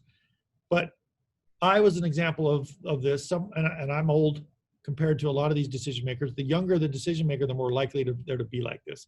So patients want to choose based on these sources. That's why personalized marketing works. Okay. So a couple question pages to kind of finish up here. Is your practice ready for this? Have you already started doing some of this, right? Have you experienced it yourself? Have you been marketed this way for healthcare already? So have you used it yourself? And if you have you stopped and paid attention, take a look at this. Have you seen a smaller budgeted practice, who does this stuff nimbly, doing a better job at attracting patients than some of the bigger guys around them? We see this all the time. If you haven't seen this, if you just stop and think about it, it's like one of those things that may be around you all the time and you're not really paying attention to it. If you've not seen it, you will. And if you're not using it, you should start to consider it. So next slide. What should you do? First thing you should recognize is that building the brand of your practice is only part of what you should be doing. You really should start thinking about how you can leverage personalized one-to-one marketing into your plans. So the very first step on that is build a strong reputation for your physicians. We've talked a bit about that, claim all those listings and build a strong reputation. The second step is to gain access to this predictive data set. There's lots of different ways to do that. There's several vendors that will do that for you. And then once you can identify and do a search for the right type of patients, then run an ad to go target those patients. So those ads are Google searches. Here's another example of that interstitial ad that promotes in there. And then the last piece on all of this is track the results. Literally identify through the process if this is working or not, so you can stop spending on if it's not, and spend on if it is. So in this example over here, that same doctor, Dr. Hansen, you can see that he's got kind of 3 columns here. So he's got his reputation column and his ads column. It's over there on the right, the boost. So in this case, what he's doing is tracking that he had 104 inbound opportunities from people searching and finding him on his listings. He had 64 come in off of ads. You can see the conversion rate there, the number of patients that came through, how much money he spent on each of those, and how valuable each of those patients are to him, so that he knows that every patient that he attracts through this process, on average, costs him $37. That kind of identifiable, trackable value for every dollar spent through personalized marketing is what's super appealing to the marketing team. Instead of just throwing money at brand building and all kinds of other ways to try to attract patients, doing something that you can literally say $5 in gives us $50 out is very appealing. And it is something that this one-on-one marketing thing has been happening everywhere else in the business world. It's now available to you in healthcare. All right, next. So I know I covered a lot of stuff. I covered it really fast. If you have questions on this, I'm happy to, if you want to refer me or have questions to other members of your team who want to ask questions about this, I'm happy to answer those. There's my email address, tallen@socialclimb.com. I think that's it. Hey Ty, let's start off with the question I warned you was coming. So Ralph talked a lot about the idea that, hedgehog, right? Protect, protect, protect. You're talking about get your name out there, get your name out there, get your name out there. What's the happy medium? How do we do both in your mind? Are you recommending anything to your clients? Could you kind of expound on those concepts a little bit for the audience? Yeah, so everything that I've talked about here is not using the practice's owned data. It's not taking the data about your patients as a practice and doing something with it. It's about using data that's publicly accessible that you can access to then target patients and bring them into your practice and then look at the results internally. What I would never recommend is taking any of your data and feeding it out to a vendor or into a system of some sort that lets that system then use that data in ways that you are not authorized to use it with your customers, with your patients. And we see some of that being ignored in some cases. We see, I would say, some less than compliant usages of data. For the most part, everybody's pretty careful about it. As Ralph kind of said, first step is just to be careful.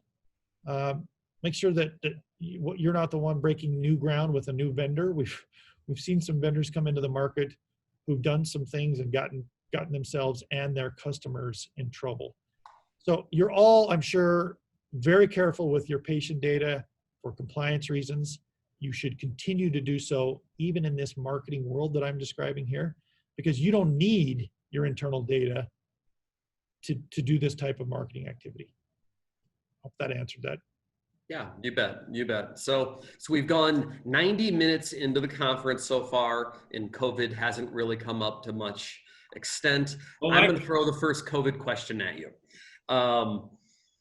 How does COVID-19 change marketing strategies for a practice? Are you making special accommodations? What kind of recommendations are you making to medical practices these days related to COVID? So most of our customers have come back to us and said, we missed out on a few months' time in there. We really need to make sure that we're reaching out to and connecting with patients who may have chosen not to come in for care. So in some cases, they're using platform features from my platform and others to be proactive about reaching out to those patients, whether it's through some sort of messaging or through some sort of marketing, but connecting that, hey, you're still in need of care. Don't be afraid. We're doing all the right things in our practice. Come see us.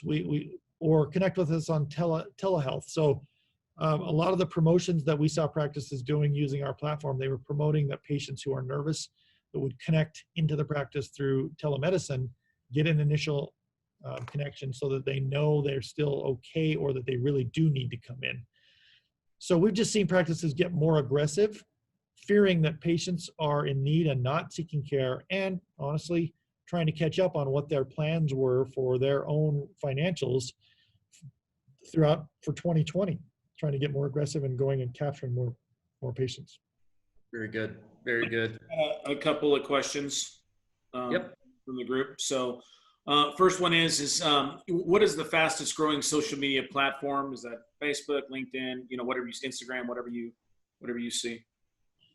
I mean, there's a lot of course, there's all the ones that I don't really know how to use in TikTok and just all those that are kind of, I would say, outliers. The one that is the most powerful for the thing, there's two.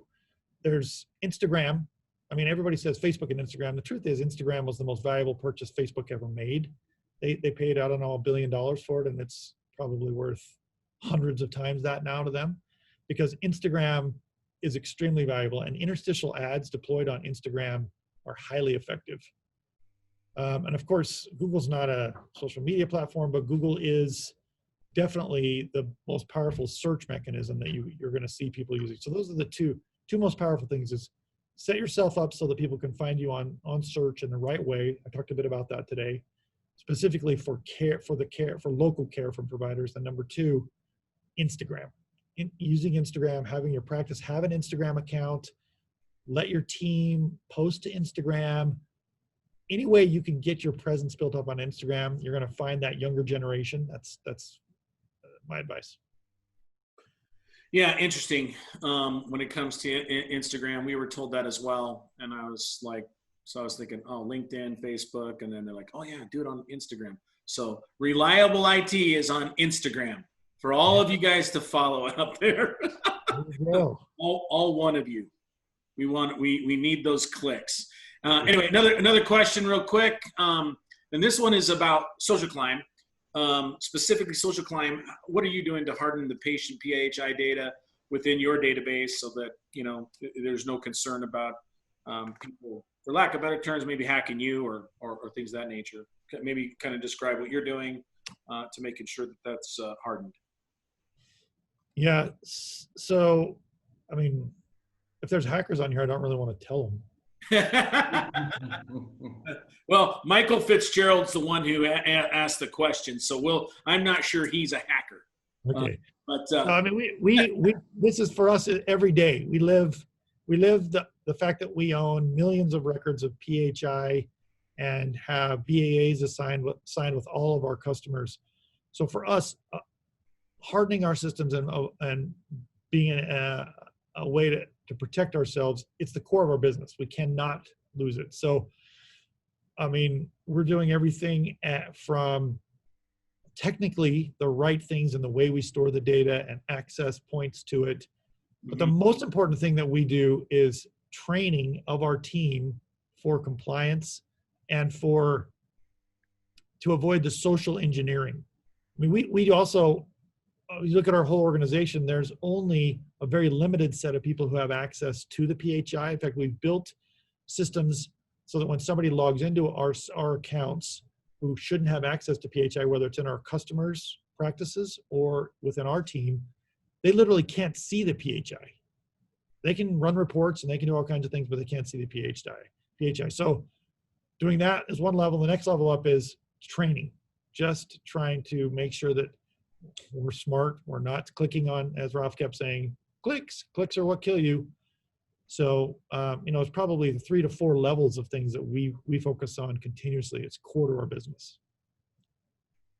Yeah, perfect. And I would say that, everybody is very concerned about that. And I know a the major threat vector out there is managed services providers like Reliable IT, and it's the stuff we do now compared to what we did 2 years ago, compared to what we did 5 years ago, definitely compared to what we did 10 years ago. It's just like, boy, the amount of two-factor authentication training, Yep.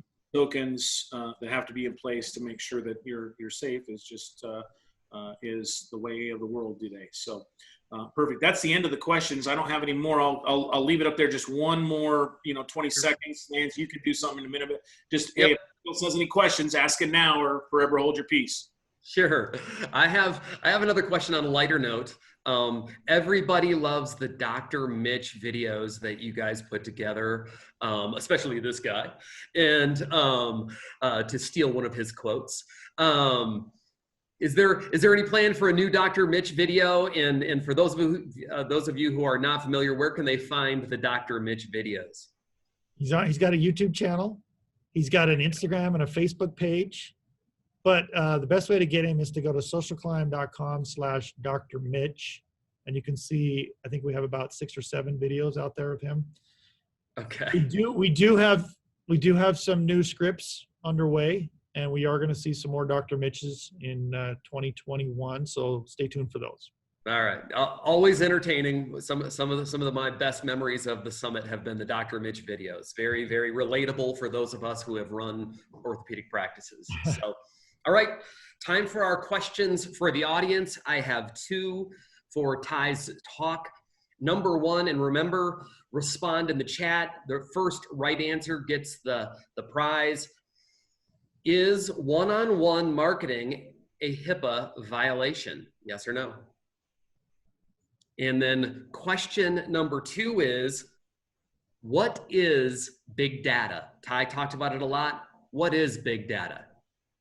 All right, very good, Ty. Thank you so much for your time. Appreciate it. You did a great job for us, as always. Always an entertaining talk and very informative. So, gang, we are now going to take a little bit of a break. Looks like it's about 10:37 on my clock. We're going to get back together in about 13 minutes at 10:50 Mountain Standard Time. We will see you then. Thank you, Lance.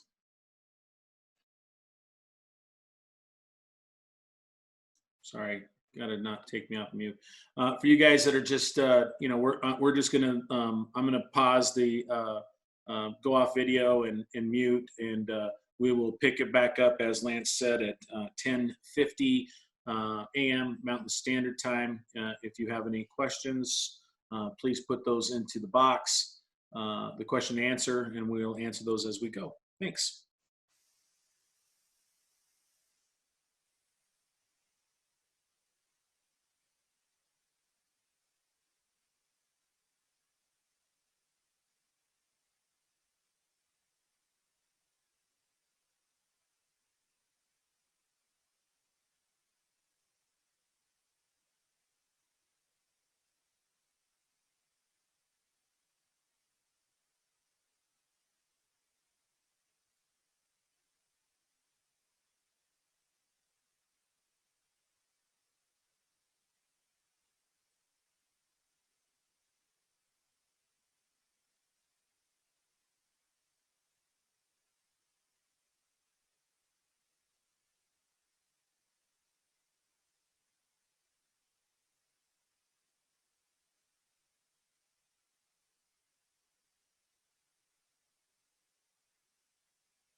All right, gang, we've got about 3 minutes left. We'll get started with the next section of our executive summit in about 3 minutes.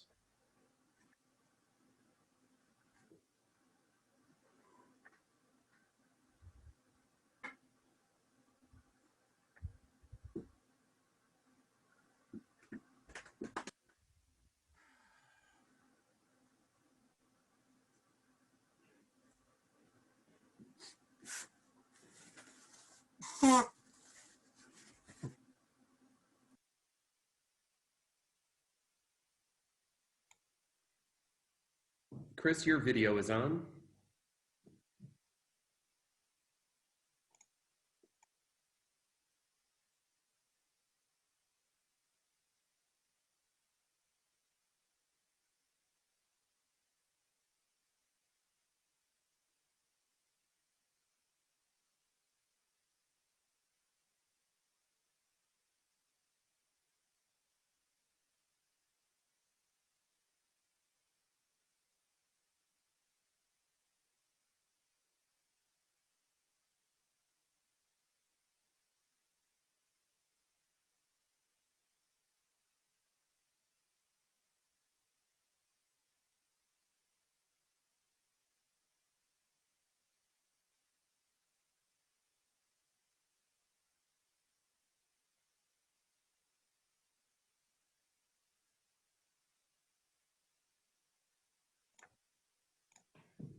Hey, Lance. Hey, Mike, welcome back. You too, bud. We are going to have to call a little bit of an audible here.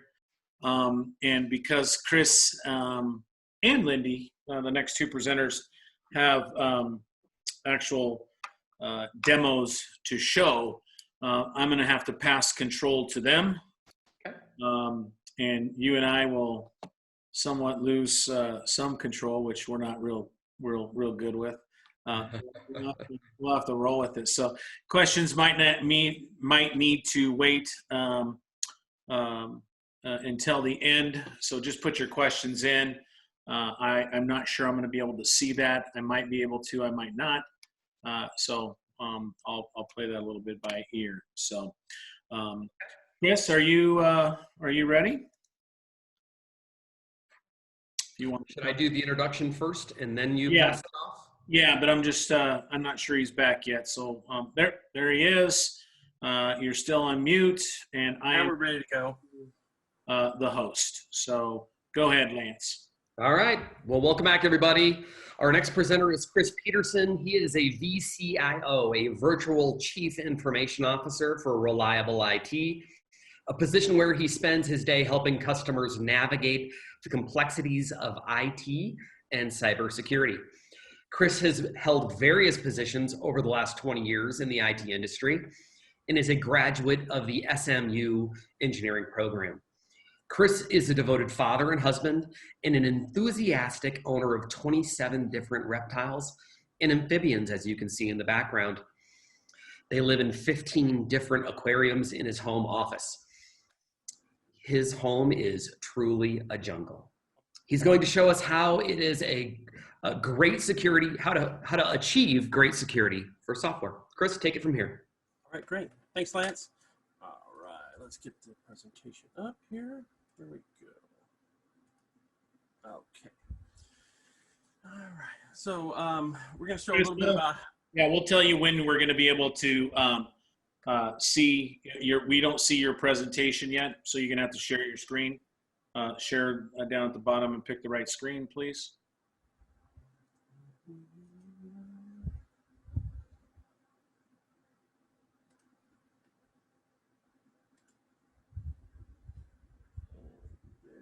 There we go. See my screen now? Perfect. Thank you. You're welcome. All right. So what we're going to do in this presentation is we're going to show how hackers hack. So we'll talk a little bit about the different types of hackers, and then we'll also go into, and I'll show you how you actually do that. We have a small little change. Normally I have a little, one of my friends with me, and we have a new friend that's going to be with us today, and he's He's trying to audition to take the other guy's place, so he might be doing some shameless pugs for Mike and for Aaron and Lance. So here we go. So the first thing, the different types of hackers. The first one, you have young kids. They're also known as script kiddies. Those guys, basically, and women, go out and they download scripts from the dark web. You can download it from Google. You can get them from anywhere. They don't have a lot of knowledge, but they just want to just try things out. One of them that they use, especially to do denial of service attacks, is what's called a low orbit ion cannon, which basically just sits and just pounds away on the front of a website or maybe a VPN connection. The other thing they'll do too is they'll go out and actually download pen testing apps, because just because you may have a Nessus scan or something like that where you pay for that service and you pay for that from someone, you can actually get others that are completely open source and free to download. Next, you have your recreational hackers. They're a little bit more savvy user than normal. You know, they may have a valid reason why they want to go in and hack into someone's system.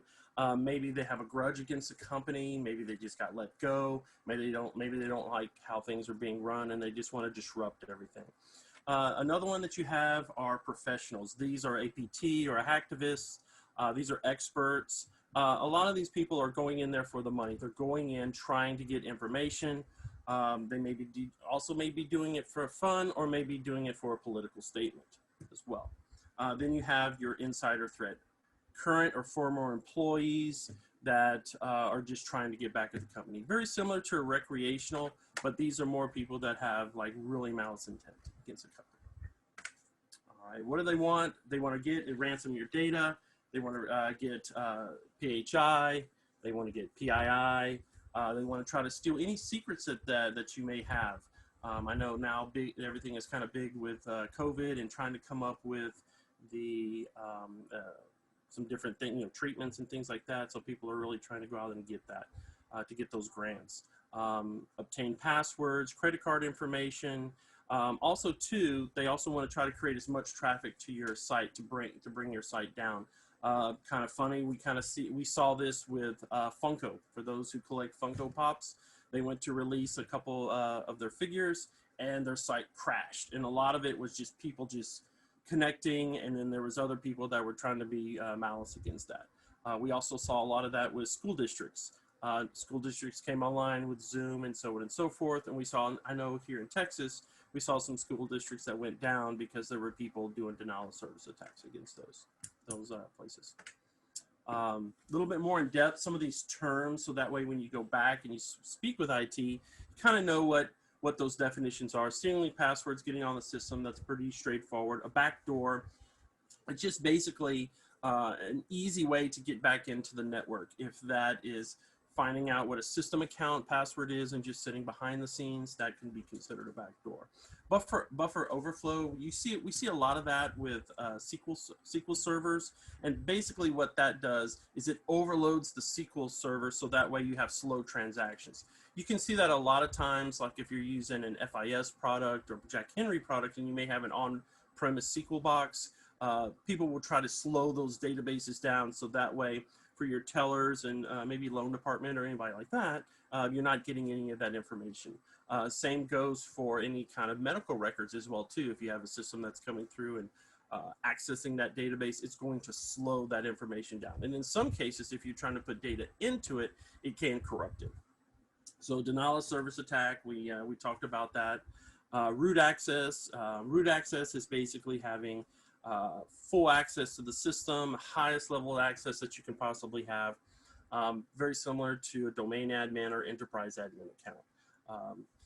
The last one is Trojan horse, coming in as maybe an email and it looks legit, but really there's malice intent behind the system, and maybe it's executing, trying to pull data or trying to make connections. All right. Hacking timeline.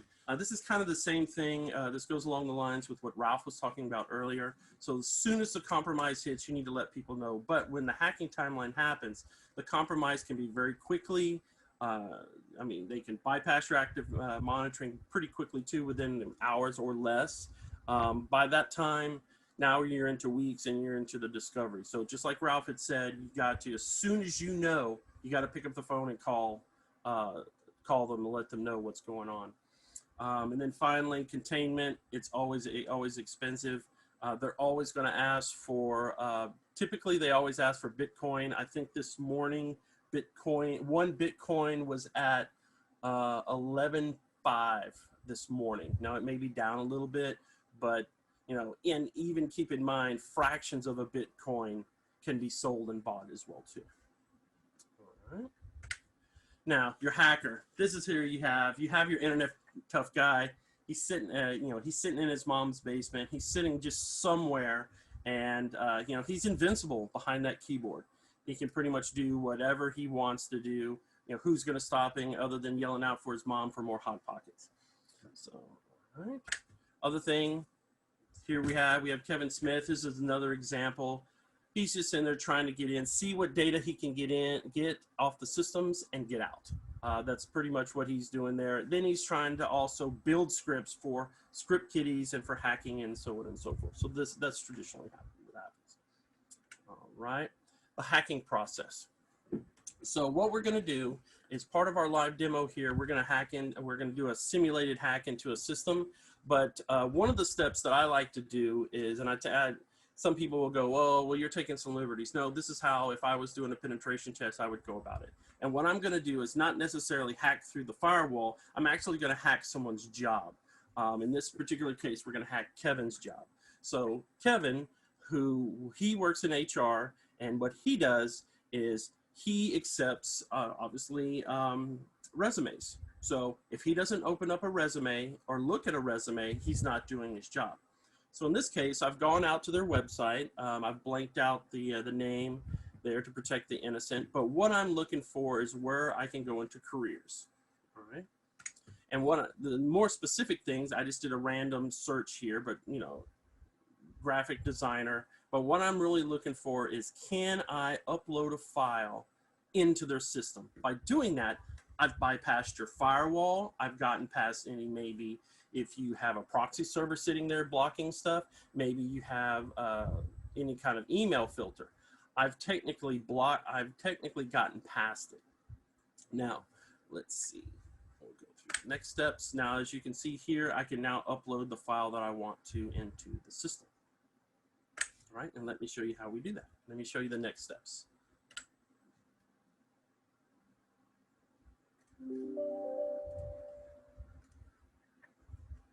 Chris, and I'll make sure that I can see it on this side in which I can. So you're good. Perfect. So what I am doing here, this is the hacker's machine. This is just Kali Linux, free download out on the internet. Now, if we were doing this live, I would actually be doing this on what's called a Raspberry Pi, which is this little device right here. So I picked this up at Micro Center, and I got it for free. So technically, this software that I'm going to be running here, I could run off this little device right here. And all it is, it has power, has just a cheap little SD card that I went to Walgreens this morning and picked up for $9. So I'm out a whole $9 right now. I could power it up from a USB device on my phone. I could power it up from my phone. I could power it up from a backup thing, backup battery pack. And in some cases, if you do the right connections with these pins back here that you see on the back, I could do it for PoE. So, and it automatically has built-in wireless for me.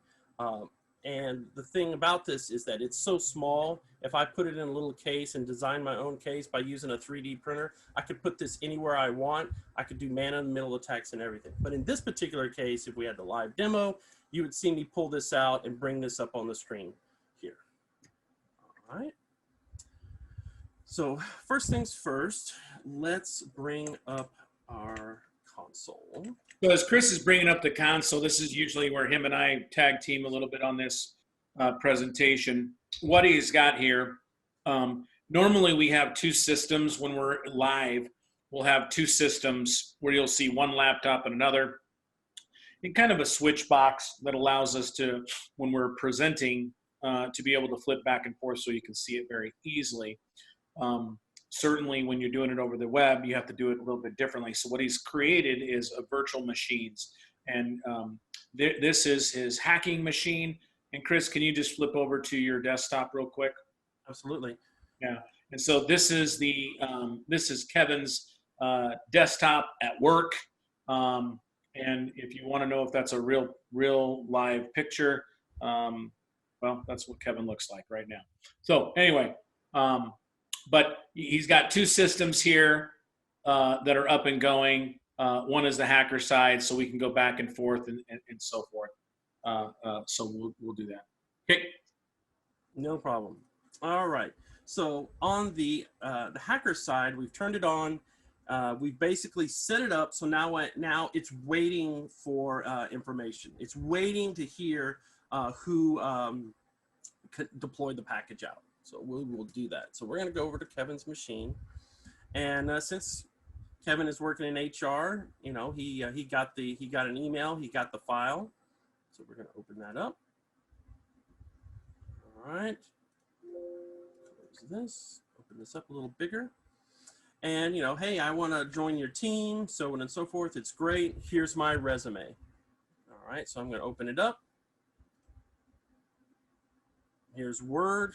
Close this out here.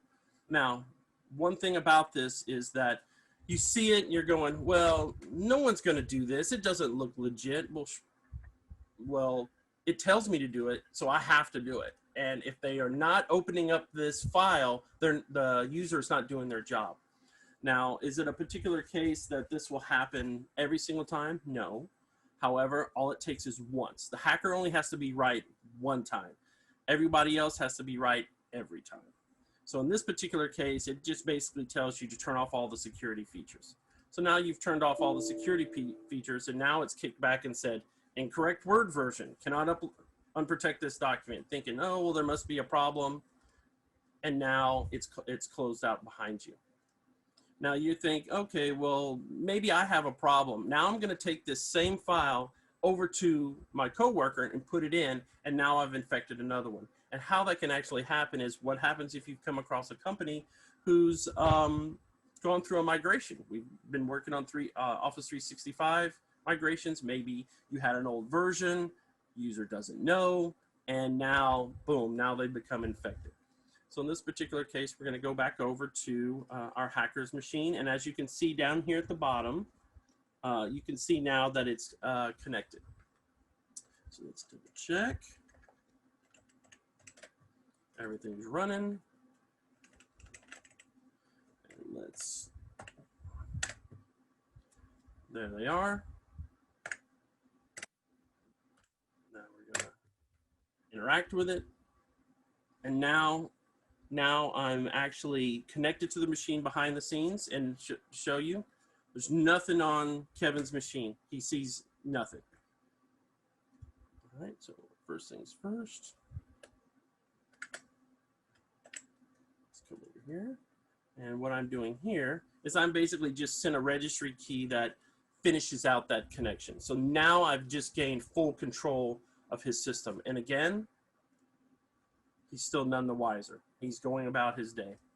So first thing's done to show, let's take a screenshot of his system.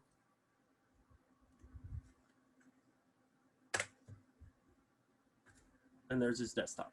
So now I know that we set up a few things, but let me show you that we are actually taking a live shot of his system here.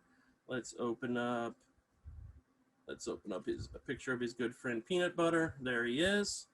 We're going to come back over here. We're going to run the same exact command. And now I got a picture of his screenshot. I could actually go through and set up a script that runs on a scheduled task, constantly taking snapshots of the desktop. So if you're going through patient records, let's say for some reason, maybe you open up financials, there's a possibility I could get a copy of it. So let's take it a little step further here. And now let's connect to his directories. So now this is everything that Kevin's machine has in his documents folder. These are all the different files. As you can see, here's the peanut butter file that I opened. So it's there. Could I change directories? Yes. If that machine had another directory, I could. Could I connect to a network drive? Absolutely, I could if he had one. And to take it another step further, if I wanted to, in this case I will download a file back the other direction. So now I've gone through and I've pulled a file off of his network. And there they are. And there's his two friends, and there's the file together. So as you can see, if they had access to, if this machine had a network drive, I could connect to it and start pulling files off, and still he would be none the wiser of what I was doing. All right, now, since we've downloaded files, let's turn around and take it the next step. Now let's turn around and send files back the other direction. So now what we're gonna do is send a file right back up. In this particular case, I'm just gonna call it employee files. It's just a straight file there, and we'll come back to that. Other things that you can do, if I wanted to, I could do keystrokes. So I could start a keystroke. So my keystroke is on. So now what we'll do is we'll come back and check a couple things. Here, we'll go over to the folder that we created. There is the employees list that I made. All right. And now let's just open up Notepad for the sake of argument here. So basically anything that I type,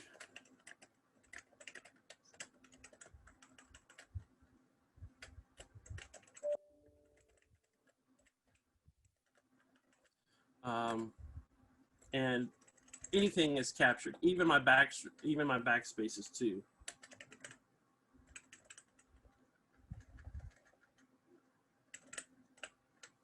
So anything that I type in here is captured, and I'll show that. All right, come right back over here, and we will dump everything out.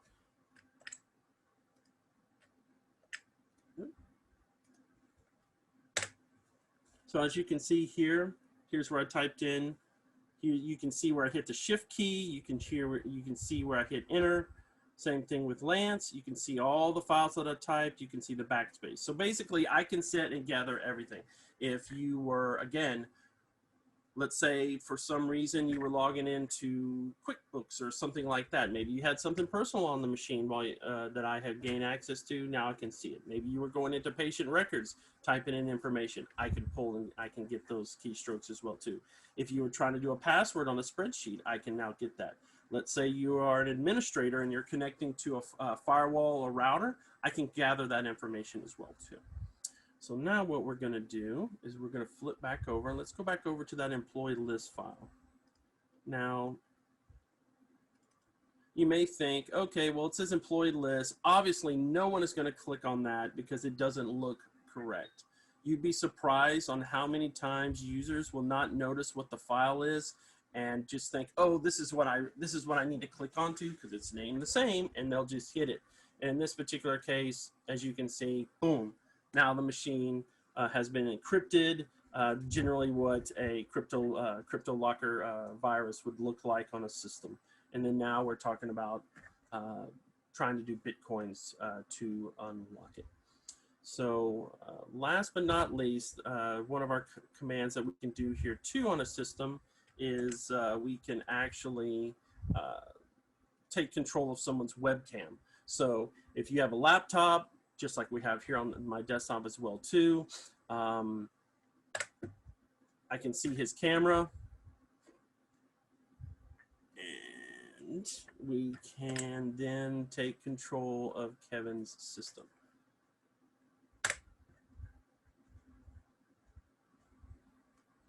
All right. And let's see. Kevin's shameless plug. Why did you do that? So here we go. As you can see, there he is, live shot. He is live. That is a live shot out of his machine. Kevin, you know we talked about this. We talked about this, buddy. We're not trying to show off to Mike. It's not going good for you, man. So, all right. So that's what, so those are some of the things that you can do with the system. in regards to getting access to things. Now, one other thing here I'll show you is you can also, if you don't know the commands, you can always type help. Let's close this out. You can type help if you want.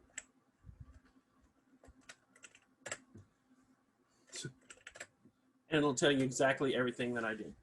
So don't have to have a ton of knowledge on that, but you can actually go through and you look at the different pieces to it. Okay, we'll come back over here to the presentation. The other thing, where did I get a lot of these hacking tools? Where can anybody get these hacking tools? Pretty straightforward. You can go to Google and just do a straight Google search and it'll tell you how to do these. There are videos, as you can see, that explain detailed on how to do all of the different attacks. This is just some of the stuff that you can look at. There's a lot more out there that you can do. Again, like I said earlier, the hardware that you can purchase, the software is easily downloaded. And if you don't know how to do it, you can do a Google search, get out on YouTube, and they can teach you how to do that as well too. So it's not where you have to, someone has to have all this knowledge and just this born knowledge to do it. All right. Now, with that, what can you do to protect yourself? Hey, Chris, we'll go over this at a later point if you want to go past this one. Okay. I'm gonna hit this at the end. Okay. Sorry. All right. No problem. No problem at all. All right. Are there any questions?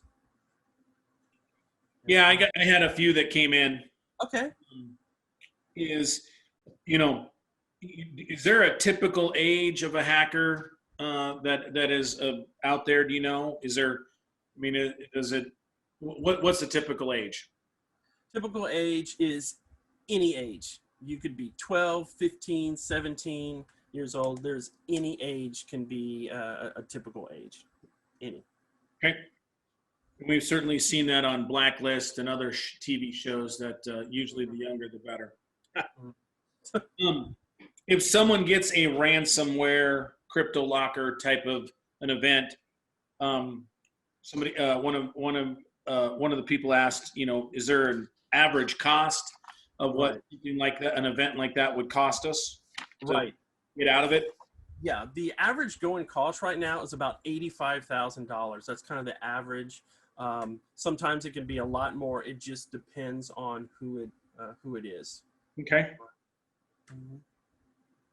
And someone asked, and this really like, it should be. I don't know. I'm trying to word this correctly. How many times or how often should you do an assessment of your network to verify that things like this can't happen? Our recommendation is do that yearly.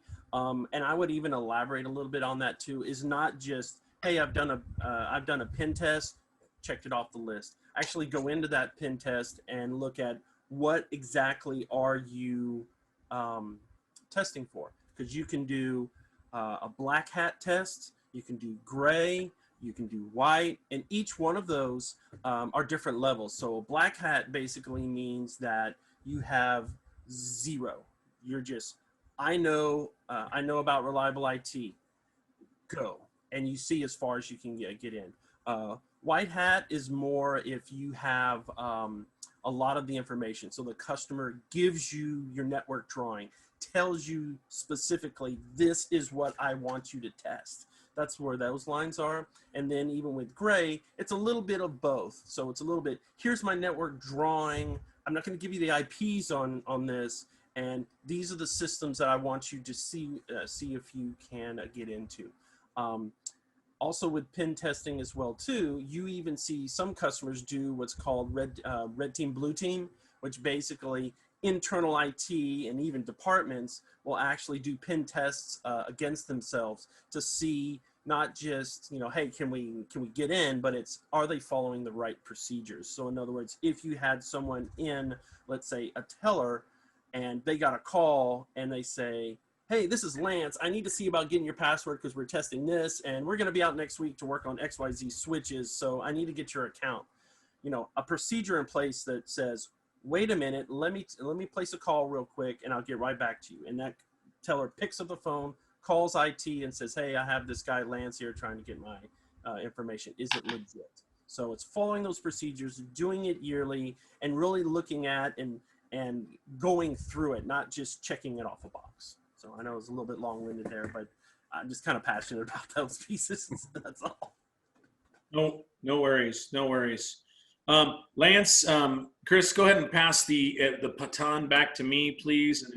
Oh, good job. I think you did it. Chris, thanks very much. I would say that was great, but really what it is scary. It's always scary to think that my 14-year-old daughter could be doing this, you know, in her bedroom. You know, I know she's not, but she could be. She's much more technology astute than I am. Let's put it that way. So as we only have a minute or so left, what I would like to do is just go straight to the audience question. So, question for the audience. There was a very clear star in Chris's talk today. And what's the name of that #1 star? Hint, it was the reptile's name, not his name. What is the name of the #1 star of Chris's talk? All right, fabulous. Thanks, Chris. Appreciate it. Have a great day. Up next is Lindy McDonald. Do we have Lindy ready to go? We do have Lindy, and I'm going to do the exact same thing as I did last time, Lindy, is I am going to make you the host so you can run the PowerPoint and demo on your system. Are you ready to go? I am. Awesome. Fantastic. Well, Lindy McDonald is Reliable IT's Microsoft applications expert. With over 15 years of experience, she's built powerful custom applications, including many Power Platform tools for banks, government, manufacturing, and of course, healthcare. Lindy is the expert that the experts go to for help. And frankly, I'm really excited to hear what Lindy has to say. Lindy, take it away. All right. Thank you. Let me go ahead and start by sharing my screen. Share.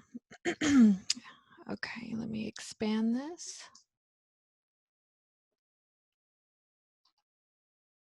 And then switch display.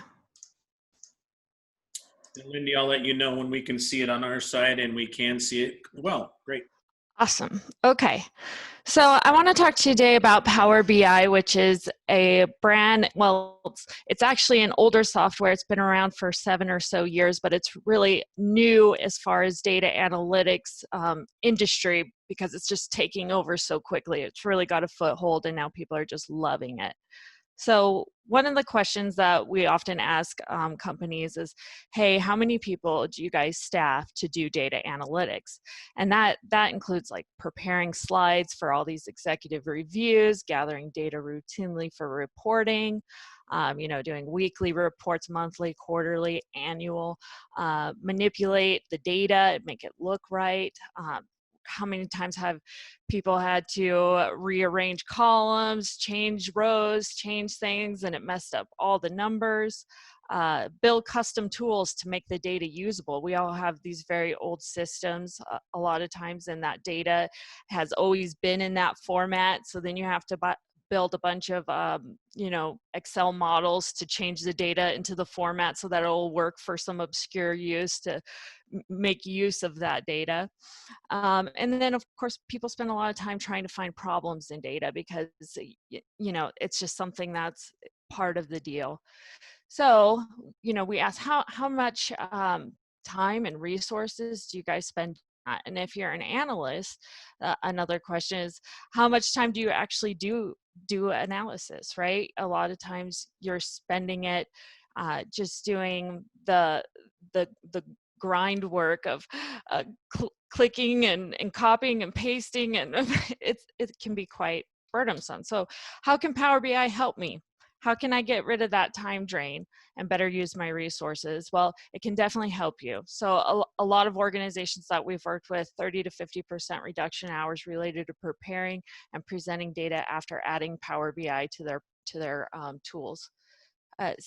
There's another really great time saver is that it'll schedule these refreshes. So you can, at midnight every night, have it run out, refresh all that data, and then the next morning you're looking at the latest and greatest data. You can schedule as automatically or as often as you need.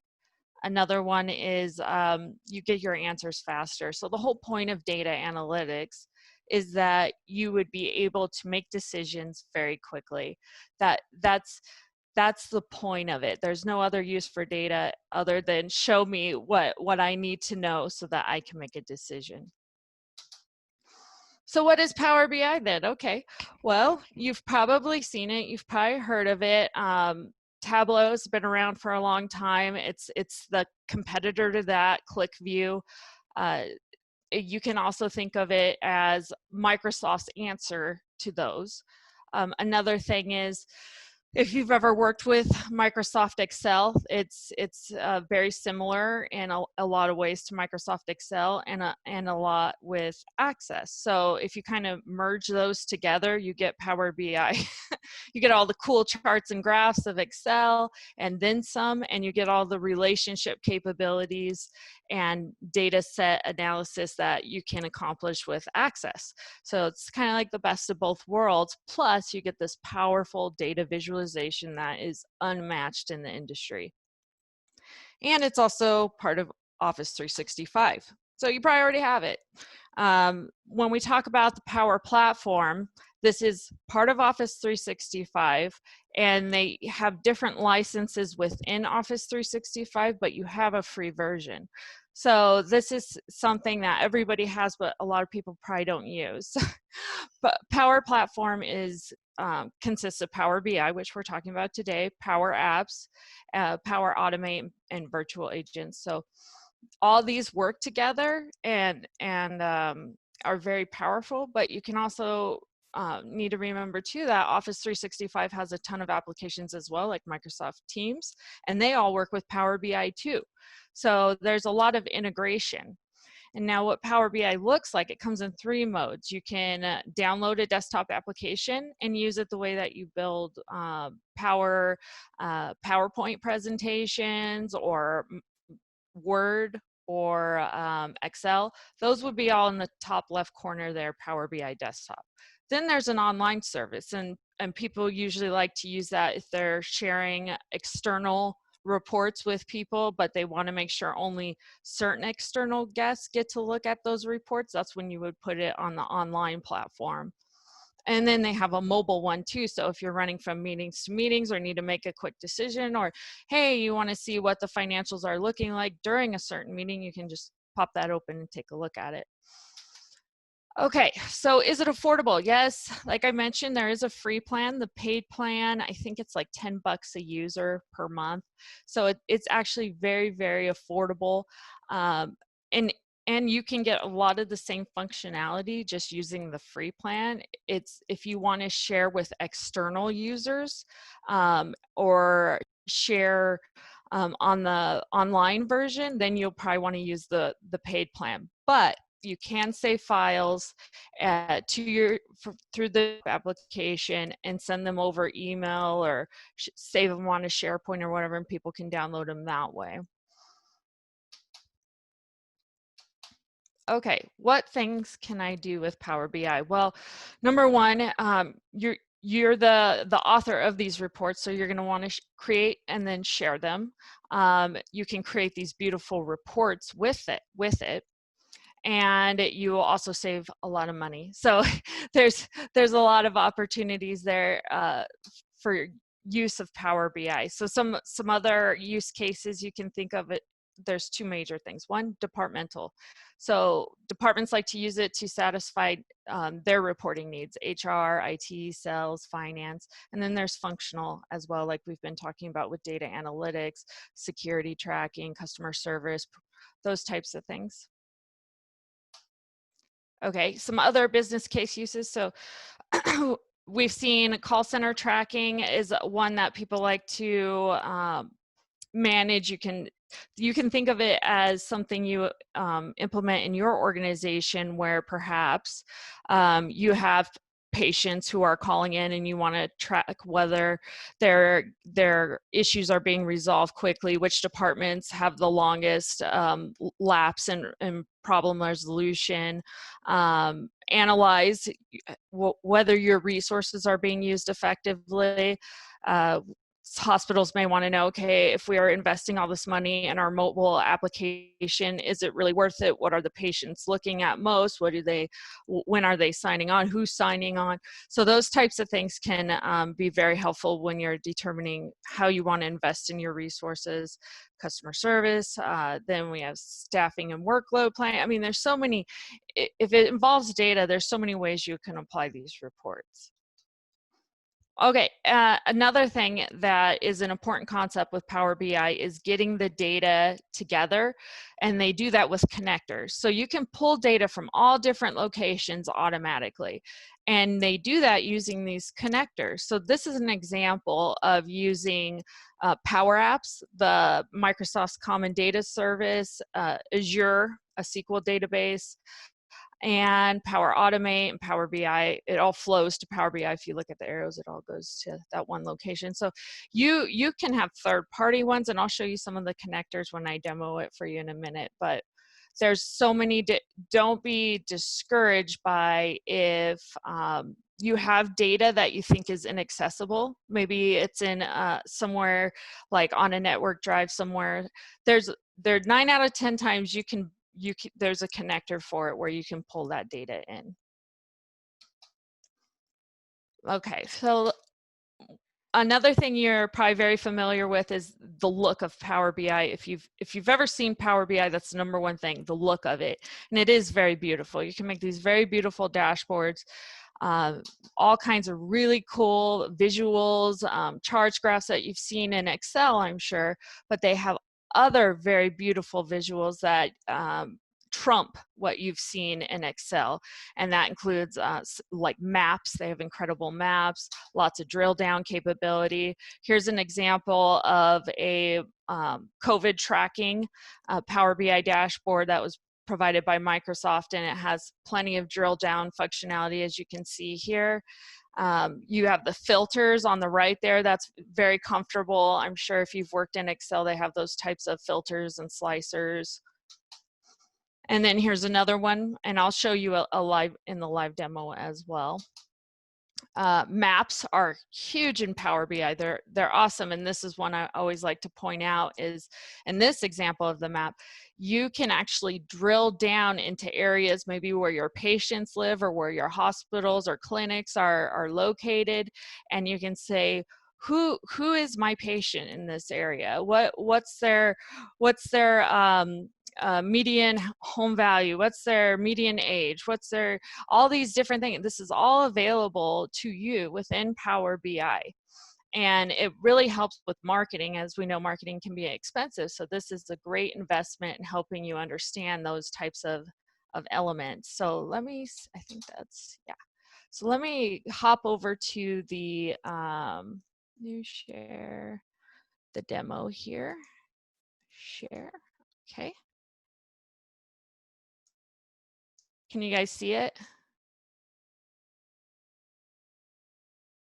It says, hold on. Yeah, Lindy, we can. Oh, Okay. it's in dark. We can't see it anymore. Oh, really? Okay, hold on. Okay. I'll let you know when we can see it again. Now we can see it. Awesome. Okay. So this is an example of a Power BI desktop version where it's in my desktop application. And this is, you have tabs down here that are very similar to what you're familiar with in Excel. And you click on the tabs and it takes you to different reports or different dashboards that you want to look at. So here at the top, we have these cool little slicers that you can drill down into the different data. So if you want to look at what's going on with cardiology, you can do that and see how their performance is going. Oh, it's all based on pediatrics. You could hit emergency services, and then it will filter all of those different tables and charts and graphs to show you that difference. This is called right here, a radius map, and it has different visual, it'll it'll change every time you click on a slicer. So it's very powerful. It's very cool, and it runs so much faster.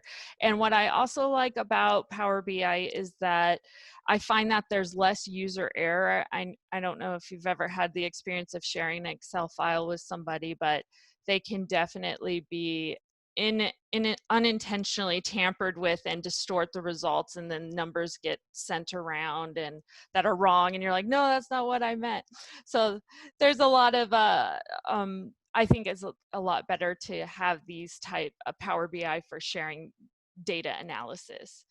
Here's another example of IT related with application on IT. And it has different, so like if you click on this, for example, all the other visualizations will update. So you can just keep clicking and learn more and more about, okay, I have an attack from this source IP.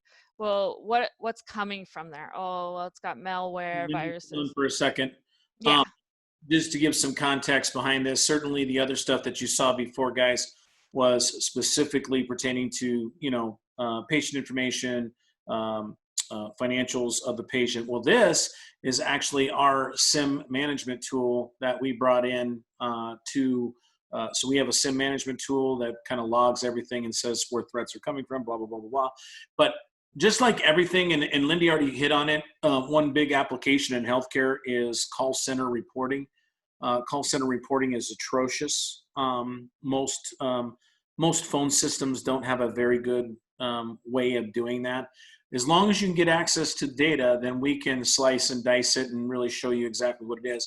But again, same thing with SIM. Not all technology platforms report awesome.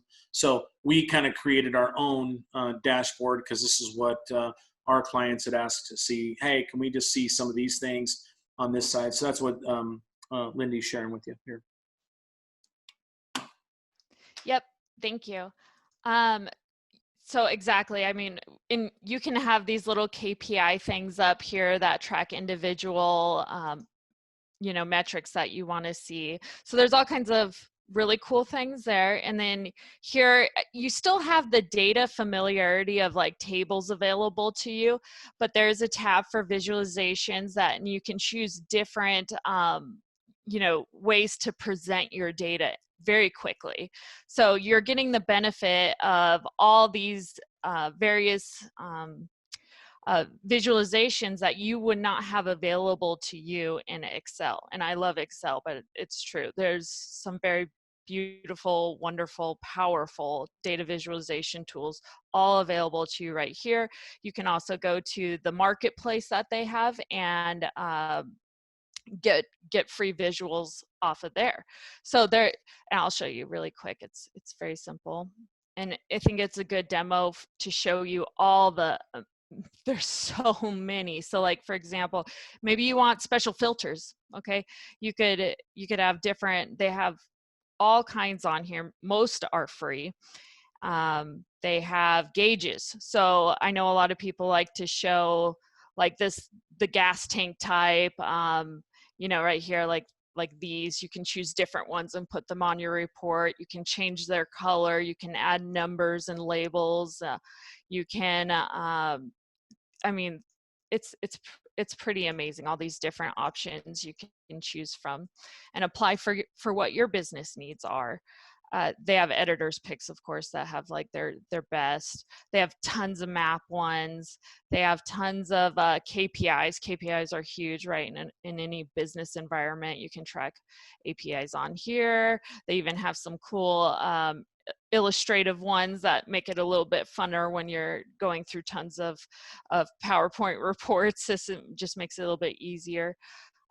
So let me go back to here. And then once again, yes, you can click the slicers to drill down. You can select on the actual other elements in the other visuals will respond as well, which is very nice. Revenue by state, we click here, you're like, oh, okay, this is cool. Here's all of my clinics in this area. Who's making the most money? You can ask those questions quickly. Say like, oh, here they all are. Well, I want to see dollars highest to lowest. You click on it. oh, okay, it's Utah. Utah's making the most money. So you see all that, and then you can, this is one of my favorite visuals too, because it gives you a very quick look at what months are you making the most money? Oh, well, it looks like October and December. They're bringing in the most. You can compare your, side by side of 2 years. You can, in this example, try and identify trends by putting, 2 opposing metrics together. Okay, what percent of denied Medicare claims? Okay, well, they're really going up. They're really denying a lot of claims in 2020. But the Medicare patients are going down. Okay, well, maybe, they're not engaging with this hospital as much because they're not getting approved as much. So all these different things that you can do to analyze your data quickly. So another thing I want to show you here is the data sources. So if you select Get Data up here, this is where you pull in all your data. So you might have data, that is, you think of where data might be right now for you. Okay, well, if you come in here, you can say, okay, is it an Excel file? Is it somebody else's Power BI data set? Is it on your SQL server? What about maybe it's on the web?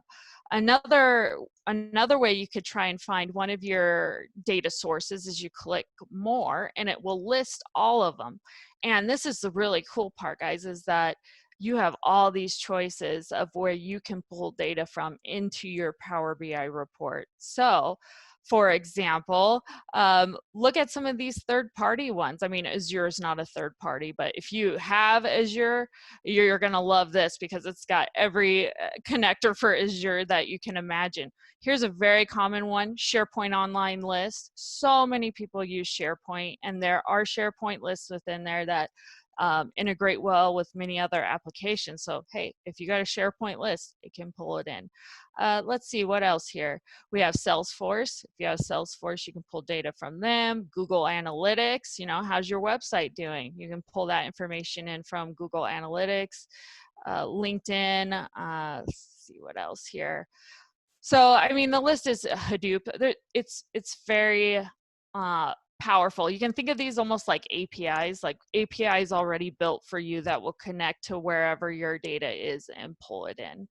And you can also contact us and we can help you, connect Power BI to your data set as well. If you don't find a solution here, not a problem. So another thing I'd also like to point out, which is really cool, is that these are responding to each other when it comes to like selecting, let's say, a date, right? All the data updates. Well, that's because Power BI creates relationships. And these relationships are established when you import the data. But you can also manually do it in that very familiar format like, oh yeah, Access, right? Remember Access? Well, it has that type of functionality where you can pull fields from different data sets and connect them and create relationships between them so that when you're filtering on one table, it will filter all these other tables. And that just makes data analytics so much faster. You don't have to do, all these additional formulas you would have to do in Excel to get the same effect, or resort to using Access, which, a lot of people are uncomfortable with. You get that within Power BI. And now another thing I want to add is some people get nervous because they're like, oh my gosh, I don't have my familiar Excel interface. Well, here it is. You have it. It didn't go anywhere. The formulas are a little bit different. They're called DAX. So you have a little bit different approach to those types of things. But, overall, it's an easy learning curve to satisfy once you start playing in it. So it's amazing. I have one more thing I want to show you guys before I take questions. So let me switch over to my, where is it at? Where's my internet?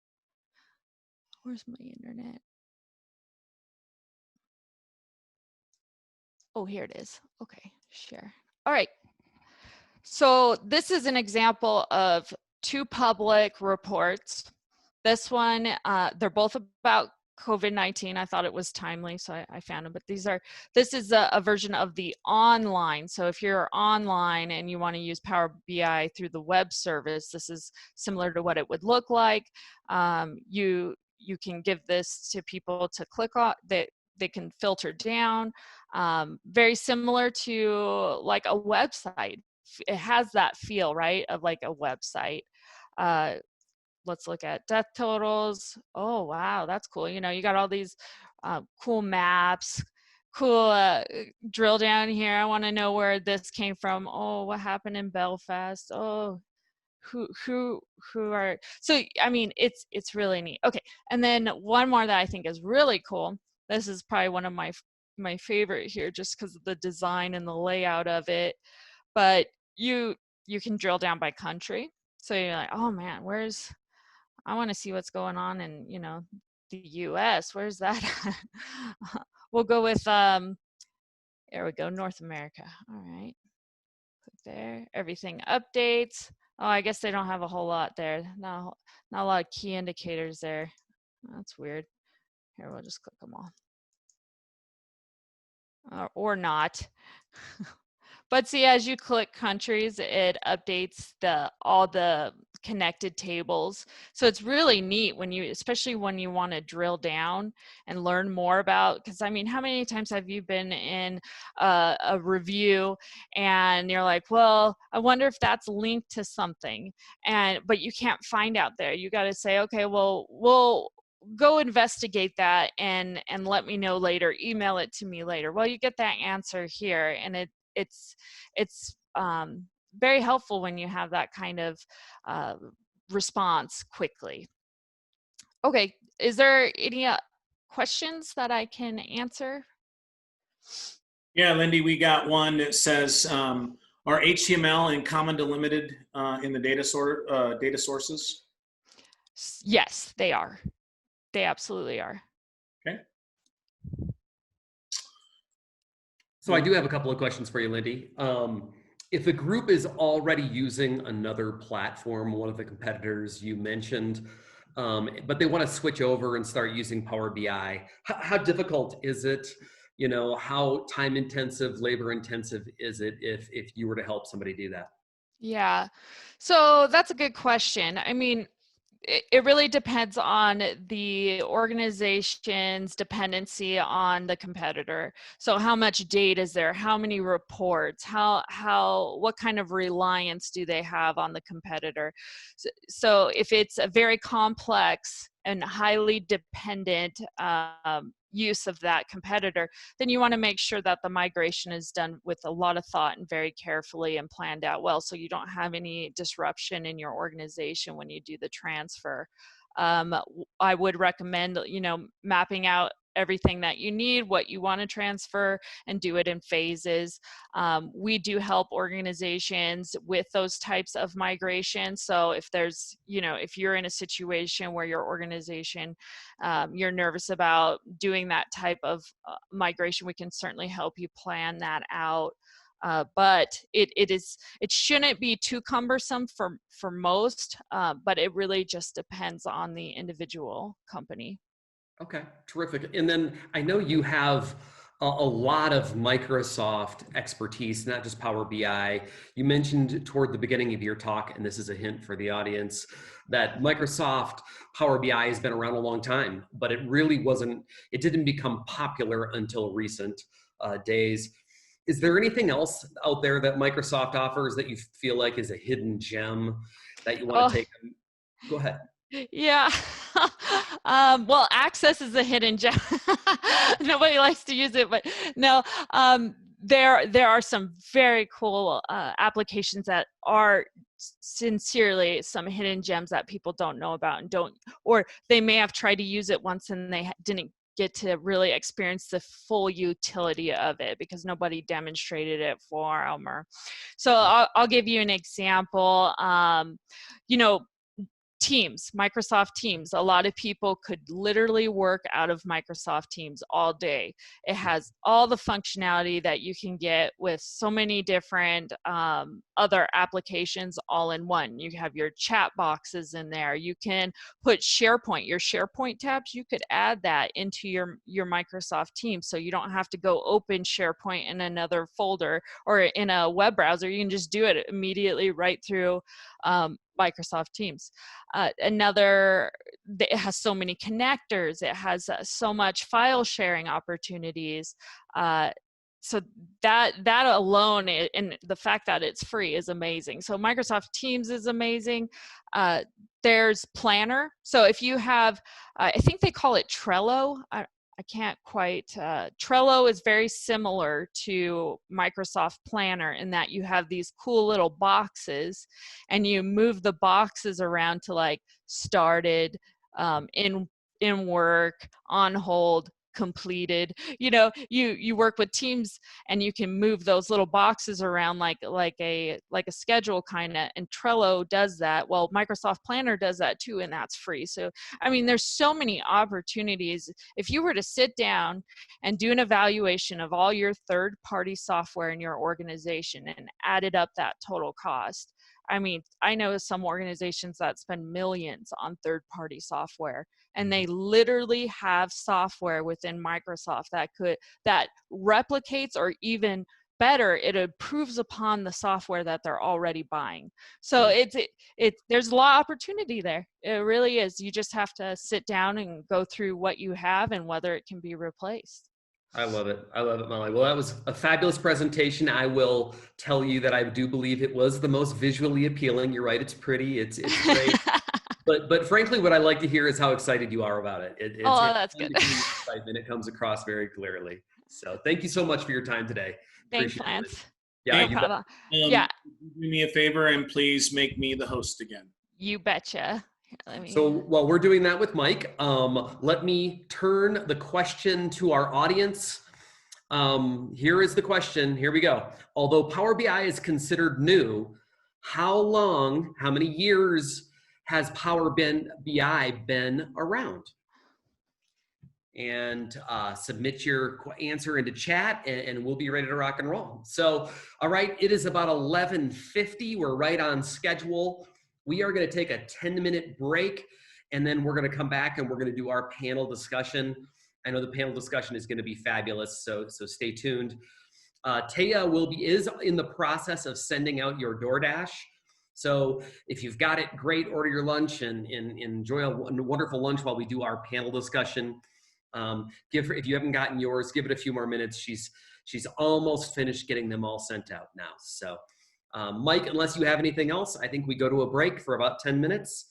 Nope. And we will resume at noon Mountain Standard Time. Thanks, Lance.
All right, gang, we are going to get started here in about 1 minute for our panelists. If you guys want to start getting your microphones and your video cameras on, that'd be fabulous. And I will do the introductions shortly.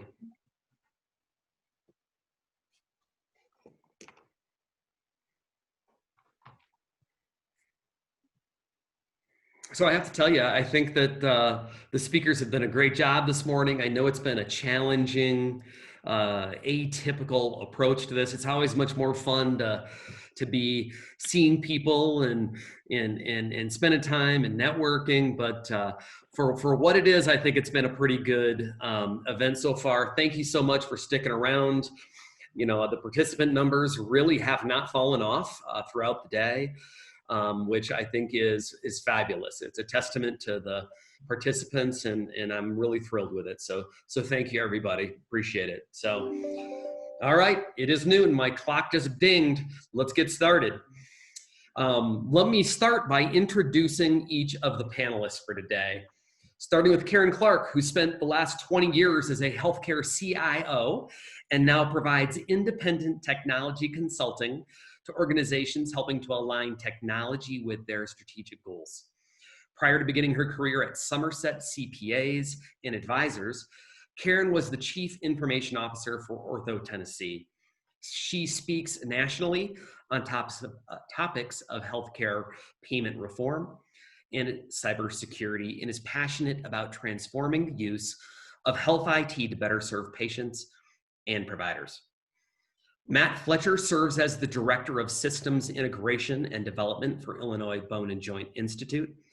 His primary focus there is creating a modern, efficient operational platform through strategic decision-making, process improvement, and creative design.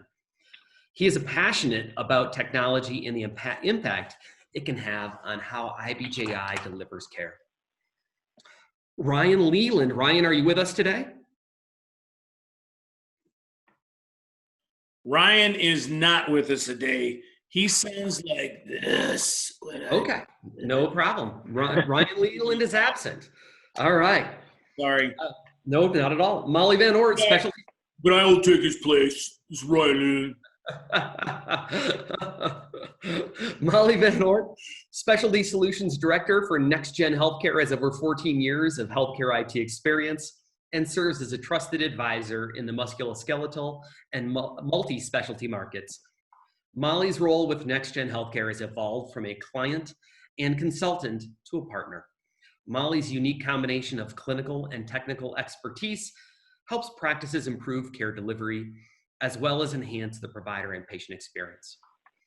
And last, and certainly least, I mean, definitely not least, Reliable IT's Chief Operating Officer, Aaron Beal. He's been in the technology industry for over 25 years, with the primary goal of helping our customers develop a solid foundation for IT and security.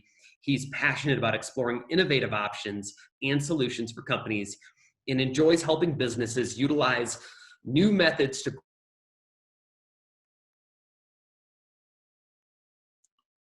And this time to time when Lance gets broken. Oh, Lance, you froze. So start over again after you introduced Karen Clark. Just joking. After Aaron. Okay. Am I back with you now? Yes. Okay. Fabulous. So I apologize for the technical difficulties. I need to get a good IT firm. The truth is, we've been taking questions throughout the day. We've got some other questions related to the talks from earlier, but if you've got questions for the panel, please shoot them over to us, and Mike is gonna interject them into the process. So here's what I'd like to start with. I'd like to start with, in a panel, raise your hand if you want to be the first one to answer. I'm probably going to have everybody answer this. We heard some very interesting things today, specifically from Ralph. And we heard Ralph talk about hedgehog, compress, compile, contract, throw away your computer, throw away your phone. What jumps out at you as the in contrast with some of the other things we heard today, what jumps out at you as the most important message that maybe our audience should take home from today's talks? Karen. You understand that temptation, but I think that one thing that has happened with COVID, with everyone having to order their food online and do everything virtually, now everyone's a Zoom meeting expert and WebEx and GoToMeeting and Microsoft Teams, et cetera, et cetera, et cetera. Certainly practices saw that with telemedicine and how that was helpful, especially during the early days. And now as we go on, perhaps for post-op or return visits, it's going to be demanded by patients. It used to be, I think, that providers could say they could decide what they wanted to offer in terms of these services to patients. And I think the script has flipped, and now patients are saying, I want a provider that lets me book online, have a virtual visit when it's appropriate, quickly ask for a refill, get a question answered quickly at Sunday night at 10 o'clock. So I think the onus is on us to make that work, or we'll be at a competitive disadvantage. Absolutely. So Molly gives it the thumbs up. Molly, would you like to contribute an answer to that as well? What do you think is? I completely agree. I think, as Karen and I have also discussed, I think everyone, including patients, physicians are really feeling it though too. We're all feeling the fatigue of what this COVID environment is bringing to the environment, but also just to everyone's personal lives, but also professional lives. So physicians are feeling it, the staff's feeling it, but patients are feeling it too. So the challenge right now is also how to continue to deal with what we're all experiencing, which is this environment, trying to treat patients in using this technology, but also the environment that the patients are also living in, which is the unknown at the moment. And so the fatigue of it all and what that brings, and knowing that this isn't over. And so where the next step is, but also understanding that we have to continue to evolve with it all. Very good. I like that. So Matt, let me throw this at you. And maybe you want to throw a slightly different answer at us. It doesn't have to be along those same lines. Tell me, is there something, or what was the most interesting thing you heard today that you're going to take back to your practice for application? Yeah, thanks, Lance. I think a lot of the topics today focused on how important it is to have a plan as a practice, and certainly, a plan isn't a one and done. It's always evolving, and every year there's new challenges, and it's kind of this cat and mouse game. So, I think it's always a good reminder for practices and for executives to think about, when was the last time we discussed our plan? When was the last time that we had updated the plan as it relates to security, obviously being a big part of what a lot of healthcare environments are focused on nowadays. So for me, it's always just a good reminder that, not only having a plan, but reconnecting with that plan, making sure all of your shareholders and stakeholders in the actual execution of that plan are aware and are constantly being reminded to be diligent about that. Security can cost money, but having a plan usually doesn't. It just takes the time and the communication and the dedication. And I think most groups should start there and then layer on from there. Very good. I like it. Mr. Beal, anything you'd like to add? What do you think should be the #1 take home from today's talks? Well, I like what Chris said in his presentation about, the hackers only have to be right once. Mm-hmm. And that may be a little bit scary, but unfortunately is the truth. And you heard from this panel, I heard the word evolve, and, security is a program. And that's really the truth. I mean, you really have to view it as security is not a destination. It's really an ongoing program that continues to evolve, and it's very layered. It's not as if we could set you up with any particular security solution or a firewall or just two-factor or just a particular policy. It's really all those things combined. But the most important thing you can do as an organization is really develop a a culture of security.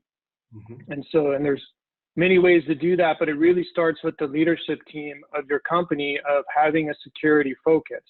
Because if you get that part right, all these other components, which may seem overwhelming at times, will come into place. Very good. Karen, you have a comment? Yes, in my experience, it's really hard to get buy-in at the executive level and certainly at the operational leadership level.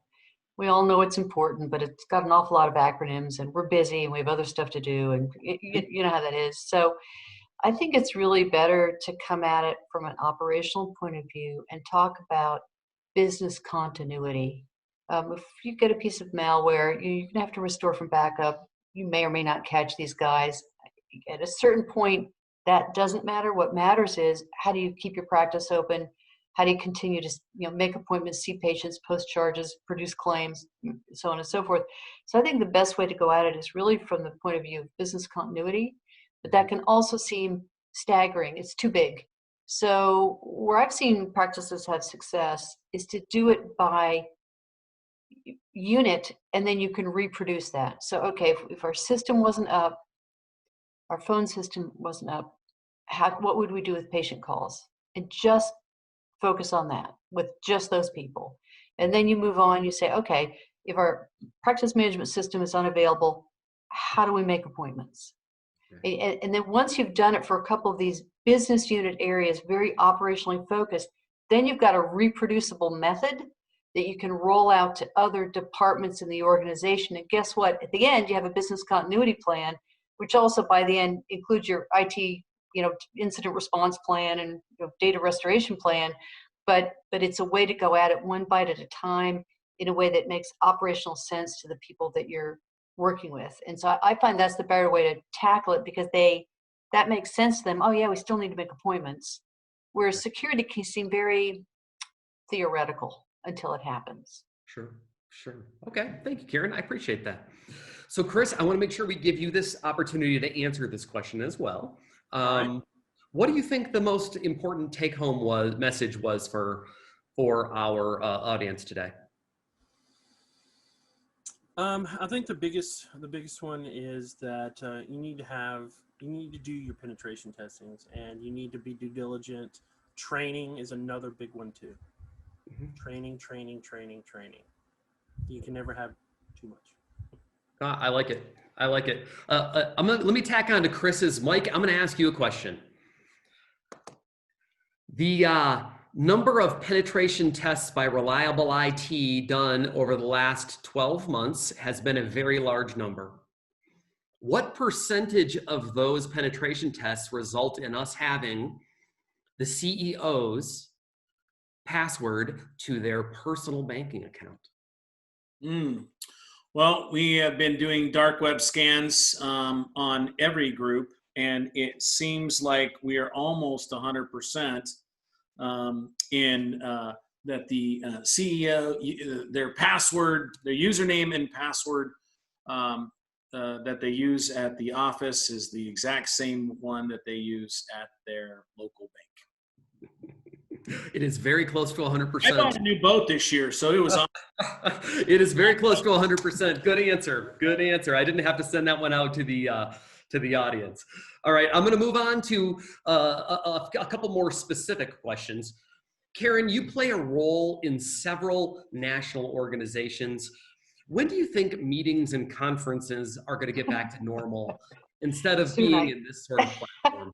Well, soon, I hope. I mean, this is great, but I think we're all Zoomed to death. And the fact of the matter is, because we're all human beings and we all have a to-do list a mile long, all of us tend to multitask to a certain extent during these things. And it is what it is, right? We do the best we can.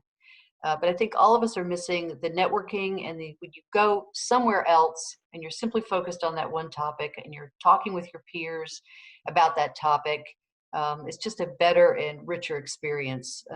So, I'm looking at, those 2 vaccine trials, Johnson & Johnson and I think AstraZeneca was the other one, have put them on pause because they ran into some safety concerns, which actually it should make people feel very good about the vaccine, that they're following protocol. That's exactly the right thing to do. They're following the safety protocol. So, if I were putting $50 down in Las Vegas, I would say fall.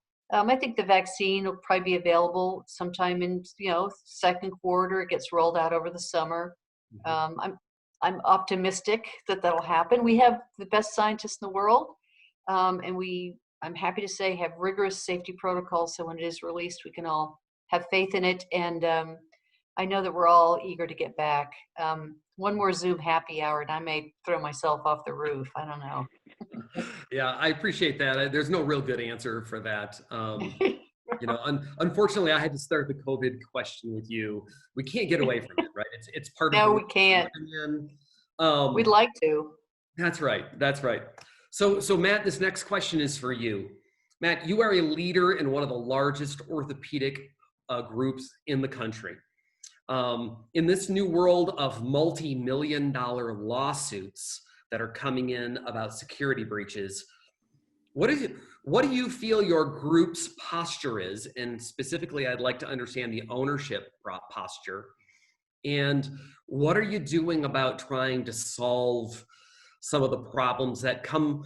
Let me change that question. What would you recommend to the CEOs that are dealing with physicians who may not be engaged in security, may not be engaged in implementing solutions to those problems proactively? Sure. Thanks for that question. So there's a couple items I would mention here. I think it's going to be increasingly easy to have those discussions because physicians are more and more aware of security and how it impacts their business, especially when they're owners, right? If it's a physician-owned practice, all it takes is skimming through Cranes or whatever news website that they like to follow, and you're going to be aware that security issues are occurring, that they're occurring in your specialty, in your neck of the woods in some cases, which especially can raise some hairs on the neck, right? When it's somebody or a competitor or someone in your area. So we've actually found that physicians are much more coming to us with, hey, tell me about our security posture. Tell me about what we're doing from a leadership perspective, which is great. I mean, it's a much more engaged audience than having to kind of, go to them and say, here's why this is important. Here's why we need to focus on this. So that's always great. Then the next challenge is, how do you respond to them? Are you doing the things that you should be doing? And so for our group, we're looking at a lot of different things. We're always trying to simplify the systems that we use. I mean, a lot of times when you think about security as a group, the areas you start to worry about are those that you don't have direct control over, right? You can control what happens in your walls and you can educate your staff, but who also is accessing your data?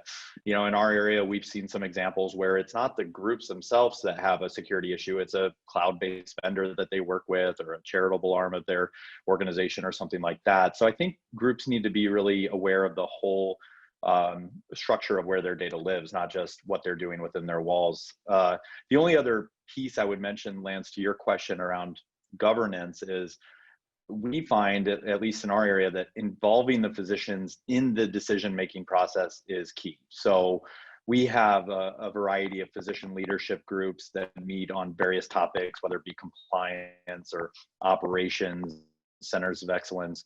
If it's just you going to them and saying, hey, from a corporate perspective, we think that this is important, they're much less likely to really feel like they need to have skin in the game. But if they're making the decisions with you, if they're understanding, obviously the key is the delivery mechanism. You need to have that, you need to walk that line between really making them sit through a full technical detail and understanding the problem at a holistic level. And so that's the challenge, but we find that getting the physicians involved early and often in the decision-making process, especially when it comes to security, is one of the best ways we've been able to have an honest relationship around security budgeting, and how we're gonna protect our patients and our providers.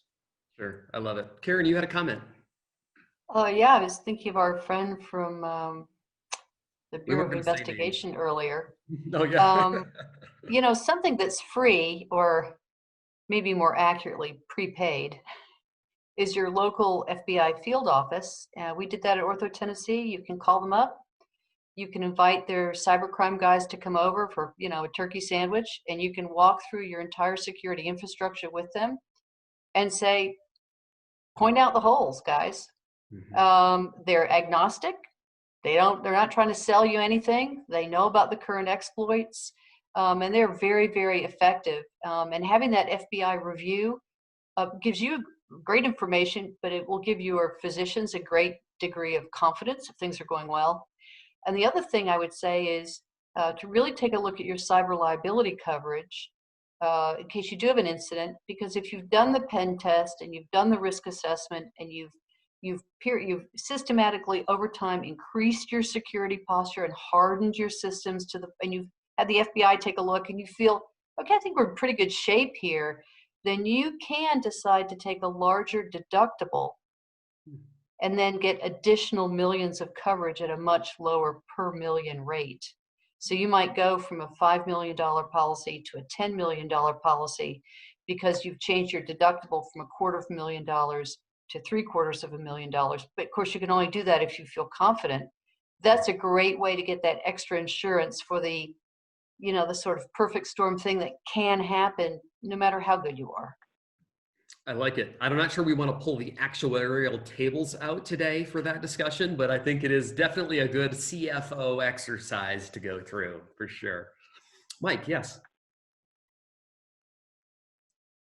So I because it's pertinent to, I think, what you just said here, there was a question from the audience that basically says, can the panel kind of state where they find their news checks when it comes to security? What areas? And I think Aaron, you know, probably be a good place to start with Aaron Beal on this. And then we can ask a few of the other members about where do you, you know, for security, things that are coming up from a technical perspective, where do we look, Aaron, as reliable? Sure. So like many people, we get feeds from general news sites, but more than that, that's helpful is we subscribe to news feeds from the individual vendors that we commonly work with. So we have a news feed from HP, we have a news feed from Microsoft, Fortinet, all the various products that we tend to support. And those feeds go into our security operations group, and they read through those every single day. In fact, we have it coming through Teams, which Lindy brought up earlier. We have a feed into Teams that they read through. And then we meet on a weekly basis to discuss how to tackle them. So that's how we get them. Terrific. I like it. Good answer, Aaron. Chris, I know that you're part of the same team. Would you add anything to what Aaron said for that, or should I move on to somebody else? No, I also, I do Red Canary, I do Security Week, and then I also do 2600 as well too. Those are the ones that I do. Terrific. Molly, is that something that you would like to comment on? It's not something that I spend a lot of time myself working on. I have a whole different team that works on the security side. Okay, terrific. How about Lindy? Well, Lindy, I haven't been picking on you very much because your video is not with us. So where do you go for your security feeds and security information?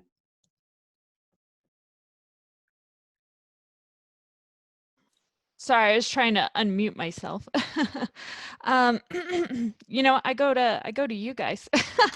That's a good answer. Yeah. I call it. Yeah. I appreciate that. All right. And Matt, how about yourself? Where do you go? Yeah, I subscribe to a few different feeds, like Healthcare IT News is a good one just for industry-wide, you know, topics, including security, not strictly security. And then, yeah, local feeds like Cranes and other things like that kind of talk more on a local level. And then, yeah, I reach out to our security experts either through RIT or other folks that we work with to just kind of get up to speed on what's going on in the industry. So, okay. Mike, you wanted to comment? Yeah, just Becker's is always a good one. That's usually after the fact though. But it's always good to, you know, it's already happened. It's not instantaneous, but at least allows you to have a sense of that. That's a place where I certainly go to get my information from. And then certainly there is some healthcare specific, like Healthcare Compliance Pros, healthcare HIPAA Secure Now, excuse me. There are different groups out there that do HIPAA compliance, that have some news feeds when it comes to healthcare specifically. So those are some areas that we go to. Very good. Karen, why don't you bring us home and wrap this question up? I would have to unmute. Well, I'll tell you where you shouldn't get your information. That's from the FBI, because I subscribe to their newsletter, but it has to go through such an extensive vetting process before it can get out of the FBI's digestive system that by the time you hear about it from the FBI, it was last year. So, I would say that especially in these days, I think it's really worth considering using a managed services provider for security. So a lot of that security scanning is happening before it even reaches your network. They'll put an intrusion prevention device in line with your public internet feed. But that way, because those guys have a 24/7 SOC, and all they do are looking at threats globally, and they're looking for threat patterns and comparing that against the pattern of your traffic. So they're going to pick up on, and also after learning your network's normal traffic, they can pick up on anomalies at 2 in the morning or at 4 in the afternoon that you won't pick up on until it's too late. And I think that's probably a wise investment for most people, is to outsource that to the pros who are doing nothing but that. The other thing about those managed service providers is you can usually ship your logs to them from all of your servers. So if you have unusual logins, or for example, geographically impossible logins, a login at 2 o'clock from Knoxville, Tennessee, and then another login at 3 o'clock from California, right? Geographically impossible. It could pick up on things like that. And so you could ship your internal logs as well as the external traffic. The normal IT department for a healthcare facility, those guys are juggling 15 balls at once. And this is the kind of thing that needs the kind of attention. And the logs are so extensive and so detailed, they're really not human scannable. This is where you use machine learning and AI and leverage that power to detect patterns before it comes out in the newsletter. That's my opinion. Very good. Molly, we talked to Matt and we recognized him as, am I still with you guys? Okay. Yep. As one of the largest orthopedic groups in the country. But you come from an organization that's one of the largest EHR companies in the world.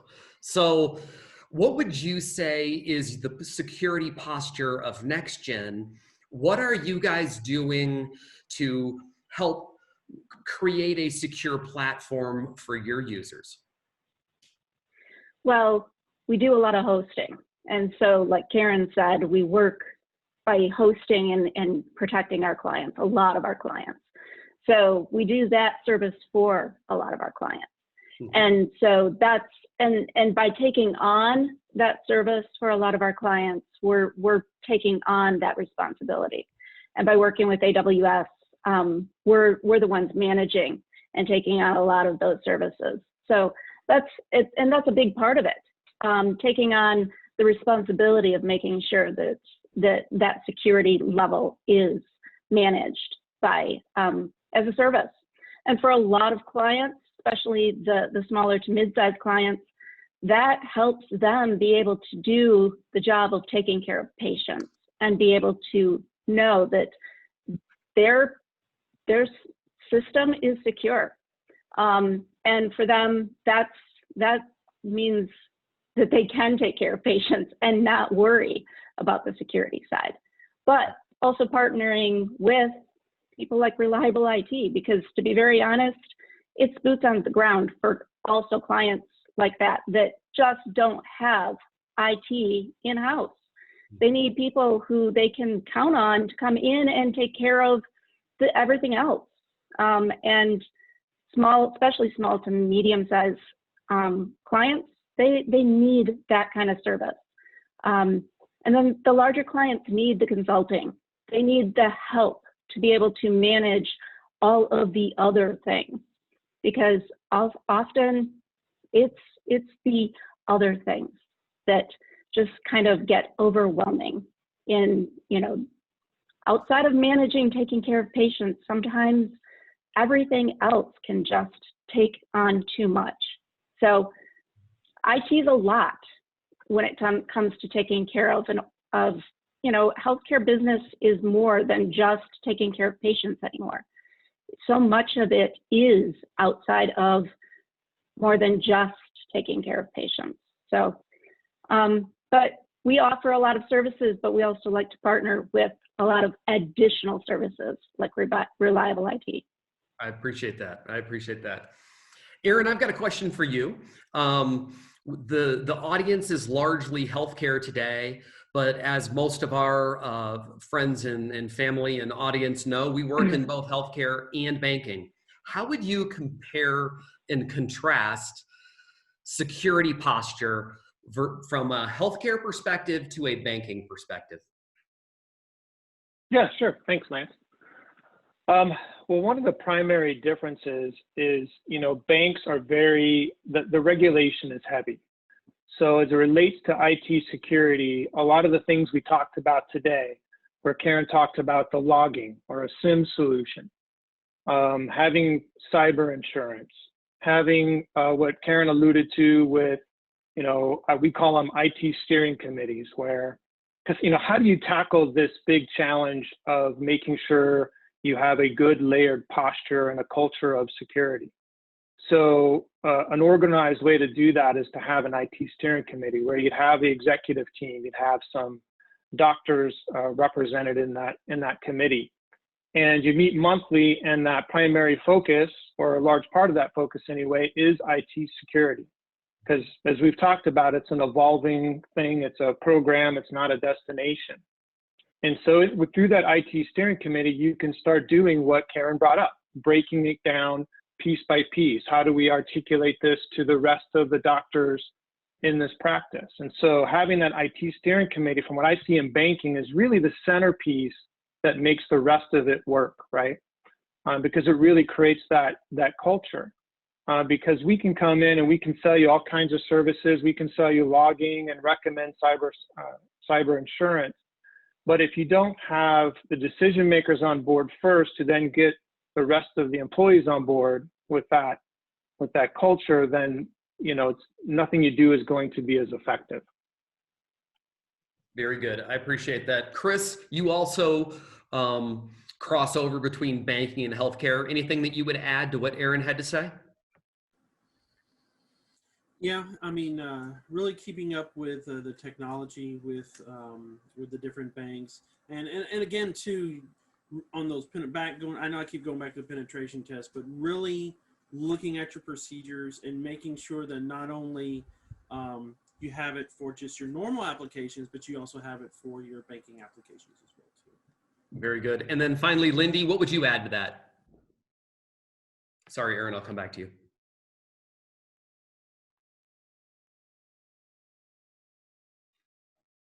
While Lindy's looking for her mute button, Aaron, why don't you make your comment? Yeah, I just want to add on to what Chris said in your question, banks versus healthcare. Mm-hmm. Because banks are, they're forced to have these audits, healthcare, I think, are supposed to do annual security risk assessments. But if you're not, you should certainly do that. You need people coming in, doing a penetration test, doing an ethical hacking test, looking for the areas in your environment which has holes, because if someone looks long enough, I promise you there's holes somewhere. They may not be big, but they're there somewhere. And so having a third party come in on a regular basis is a relatively inexpensive investment with potentially a high return. Karen, whether it's the FBI, that was a good one. Yeah, you bet. Well, yeah, to Aaron's point about the security risk assessment that's required by MIPS, if anyone on the meeting has ever done one, you know that the tool provided by HHS is worthless. You must do it to satisfy MIPS, but it's a series of about 300 questions asking you if you have a policy on something. Do you have a policy when you terminate an employee? Do you have a policy on password change? And I'm telling you, people go, yes, yes, yes, yes, yes, yes, yes. I assess my risk as low, complete, and they turn it in. So if anyone in the meeting here is being told, oh yes, we completed our security risk assessment for CMS, that's nice, and you have to do it for MIPS, but in no way ensures that you are anywhere close to secure. Molly? Molly. yeah, if you've not gone past that step, you are at such high risk. You know, if you've not taken the additional steps to make sure that you have a disaster recovery plan for recovering from not only, you know, risks for not only penetration, but, you know, massive disaster recovery of holes in the ground, as in fire, natural disaster, whatever those may be. You know, I always call them black holes. You know, if your building blew up, if you can't recover from your building blowing up or a massive fire, or a penetration that took out your server, you can't recover from that. But also, if you can't recover from a server blackout, then you haven't been able to completely recover from a major disaster. And being able to, like Karen said, answer yes to a list of questions is not acceptable. And unfortunately, that's what is unfortunately acceptable from, you know, from what most have been able to get through to get into, you know, the next level. And unless you take that next step, you need to ensure that you truly have taken the steps necessary to be able to recover. And those, you know, those steps are truly necessary to ensure that you can recover your practice. Very good. I like it. All right, I'm going to take a slight divergence from our security discussion, and I do want to talk about COVID a little bit. We talked about earlier that it's been one of the biggest changes we've seen in our industry for the year, and frankly, it's not done. So let me start with Matt, if you don't mind. Matt, what would you say has been the biggest change that has taken place because of COVID, you know, for good, bad, or ugly in your practice? Yeah. So kind of building off of what Karen mentioned earlier, I think one of the kind of the genie that's out of the bottle that's not going to go back in is telemedicine. And so as a practice, we had to jump on the telemedicine, you know, boat to kind of keep the practice moving during the early days of COVID. And then as our state in particular has been able to progress through kind of the last several months, you know, things have started to open back up. And of course, our providers are very eager to get back into the offices. But I think similar to what Karen mentioned earlier, patients have gotten more comfortable with telemedicine. We've seen the opportunities of telemedicine in the right scenarios, in the right applications. Maybe not for every patient, but for a lot of patients, it's a valid option. So for us, we've seen a lot of positives. For me as a technical person, I like that it's pushed our practice to think innovative, you know, for innovative solutions to how we see our patients, to focus around the patient experience that is a result of that. So how simple can you make it for anybody from a 15-year-old, you know, pediatric patient to a 90-year-old patient who needs to have the same experience? It's got to be accessible for those. It's also got to be accessible for your providers. So it's been a unique challenge, but I think it's propelled our organization, you know, years maybe further than if we had left it up to our own devices. The other thing I found really, you know, kind of a silver lining, if you will, about the COVID pandemic was forced us to think about how our organization functions. So collaboration and distributed workloads and things. I mean, people who understand what technology can do often say, oh, we should be doing X, Y, and Z. But when you don't have a choice and you're forced to enact those type of workflows, it's amazing how quickly, even though now we're on the other side, we're all fatigued from these things. But, you know, Google Meetings or Zoom, I mean, you can hear a pin drop on these when you have 60 physicians on the line, and it's a far cry from where it used to be. So I think we've grown, we've been challenged, but you know, there's been some benefits to it for sure. Terrific. So Lindy, are you back with us? Lindy. So Lindy, how has COVID changed your business, either for good or for bad, or maybe an example of both?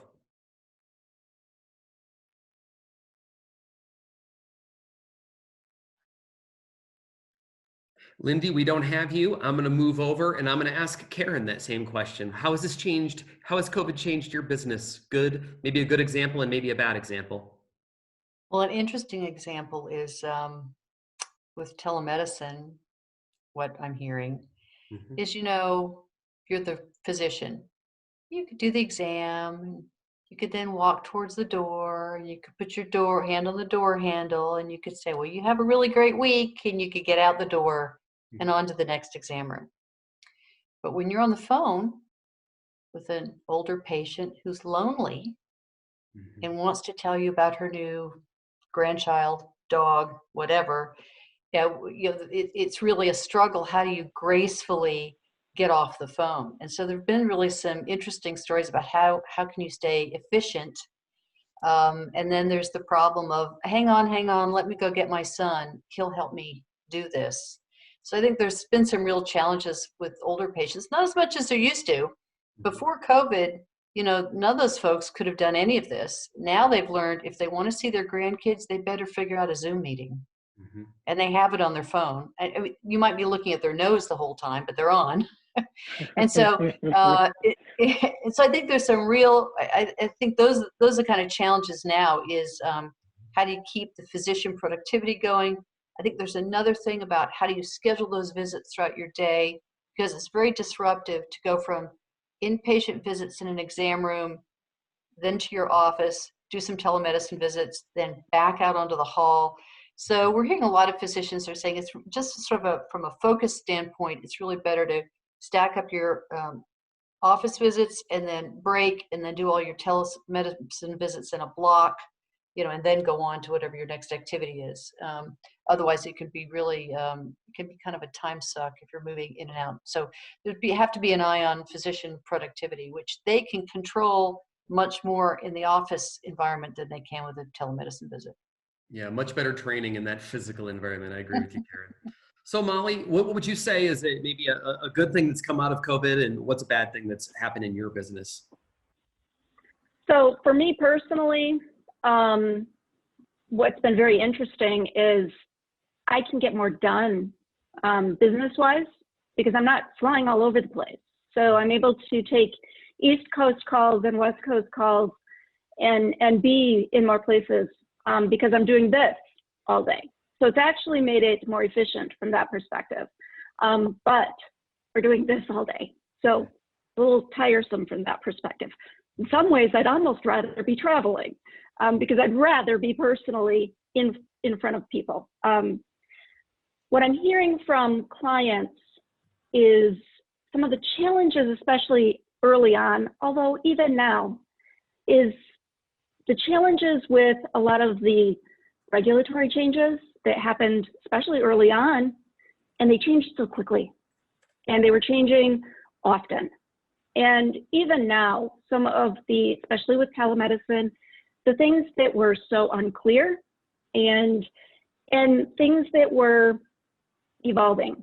And even now, some of the things that aren't necessarily even clear yet, and things that are still up in the air, telemedicine, especially for rehab therapy, for physical therapy, and whether it's going to even still be something that they're going to continue to pay for from a Medicare perspective. Those sorts of things. It's just things that kind of are continue to be in a gray area. That's frustrating. And for a time that's already hard enough, continue to have that upheaval is just very frustrating and hard. So again, continuing to have to evolve and change. We're all having to do that, but when it comes to regulatory things, that's hard. Yeah, you bet, you bet. Thank you very much. I appreciate that. Yeah, Matt, go ahead. Yeah, I wanted to add one item that I was thinking about that COVID has really brought to the forefront for us in particular is it's really made us re-examine the intake process that our patients experience on a regular basis. And I think it'd be interesting to hear from other healthcare groups as well, how that's been impacted, because obviously from a safety perspective, from a scheduling perspective, things had to change as a result of COVID. And I know on our side, we've had to do a lot of efforts to streamline that, make it faster, make it more efficient, more remote. So online forms, parking lot wait lists, things like that, that you never really prioritized in the prior days, because, you know, okay, somebody can come in and go to a tablet or to a clipboard and take their time and be around other people. So I think COVID, at the end of the day, I think it will positively impact the way patients experience healthcare that way as well, more than just telemedicine. But what do we do when the patient arrives at our practices? How can we make that a better, safer experience for patients? I think will be an interesting outcome from this as well. Absolutely. Mike, you had a comment on that?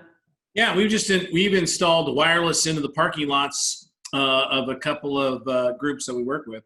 Just interesting, you know, wouldn't have thought of that, you know, last year. Hey, how far can we extend this out there? As far as we possibly can. You know, putting the Freesia tablet. So one thing to keep in mind though is that you know, a lot of people do use Freesia when you're doing the check-in process. Remember, just because your wireless can get out that far doesn't mean your tablets can go the other way. That was a hard lesson to learn. So you don't think of those things, you know, that, hey, everything's just, you know, go a couple hundred yards from the from the building and you think you got Wi-Fi and you don't. So just be careful of that. That's all. I mean, and then the other one, Matt, that I've seen is remote stuff that used to be very, very you know, hey, you got to be on site, got to be on site, got to be on site, got to be on site. From a technical perspective, really push those limits, I think, in a very good way, because a lot of things can be done remotely. And so you don't have to have a person actually come to your desk and do that, which has made, I think, at least for us, just more efficient. Certainly miss that personal touch, but sometimes that personal touch, it comes at a cost of a lot of time. Just to handle that. So it's a blessing and a curse, but Wi-Fi in the parking lots. We invested in a small company called Cisco. No, I'm just joking. That was it. The end. Got it. Okay. Thank you, Mike, for that rabbit trail. I appreciate that. So we really have time for about one more question. And Aaron, this is one of the ones that I wanted to make sure we got it to you. A lot of the discussion throughout the day has been about security, okay? And so as a security expert, what is keeping you up at night when you're thinking about security for our healthcare organizations? Do we have an hour left? You've probably got about 4 minutes. Well, my biggest concern is what I don't know, right? And what I mean by that is if a client gets breached, unless we have tools in place, which not every client has decided to invest in, we may not know. And when breaches happen, they can sit there for months. And it's not uncommon for a company to know there's a problem, whether it's encryption or stolen data, until, you know, it's too late. So, you know, and then compounding that issue, if there is a breach, and let's say it's encryption, and then we have great backups.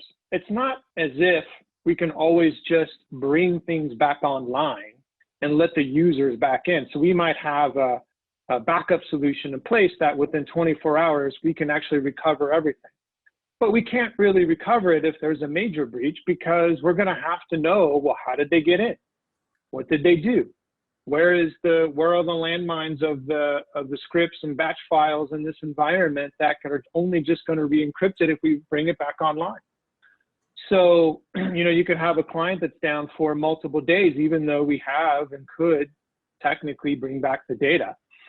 So, and Karen brought this up when she talked about logging, but nowadays, if you don't have a threat hunting system and some way to keep these logs for the purpose of forensics and finding that hole when they came in, and the behavior analytics, right?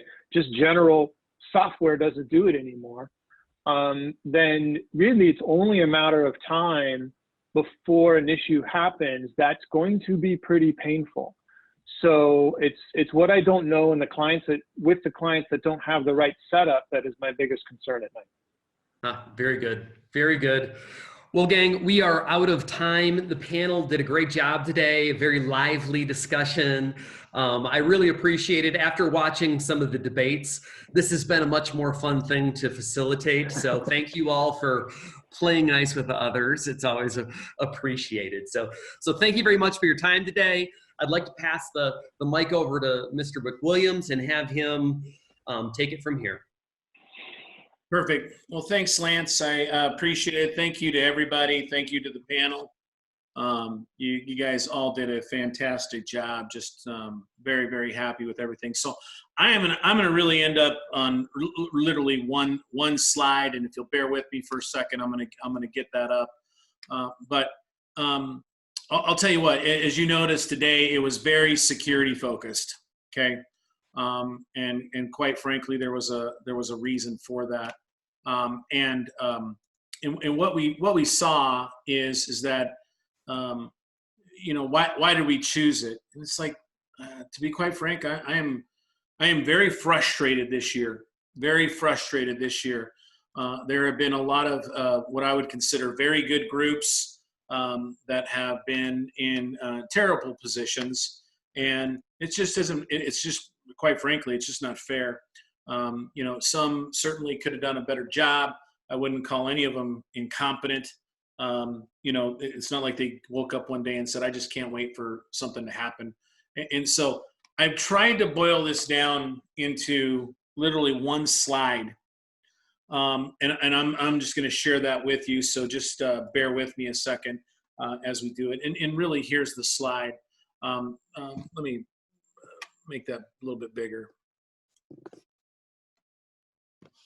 Perfect.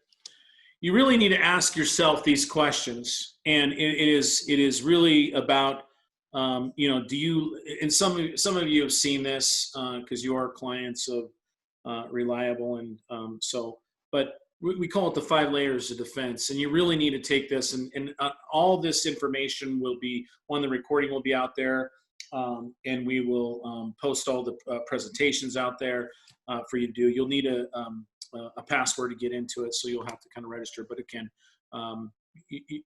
we'll make sure that you have this information so you can take it back. But I mean, here it is. First layer of defense. Do you have spam filtering antivirus?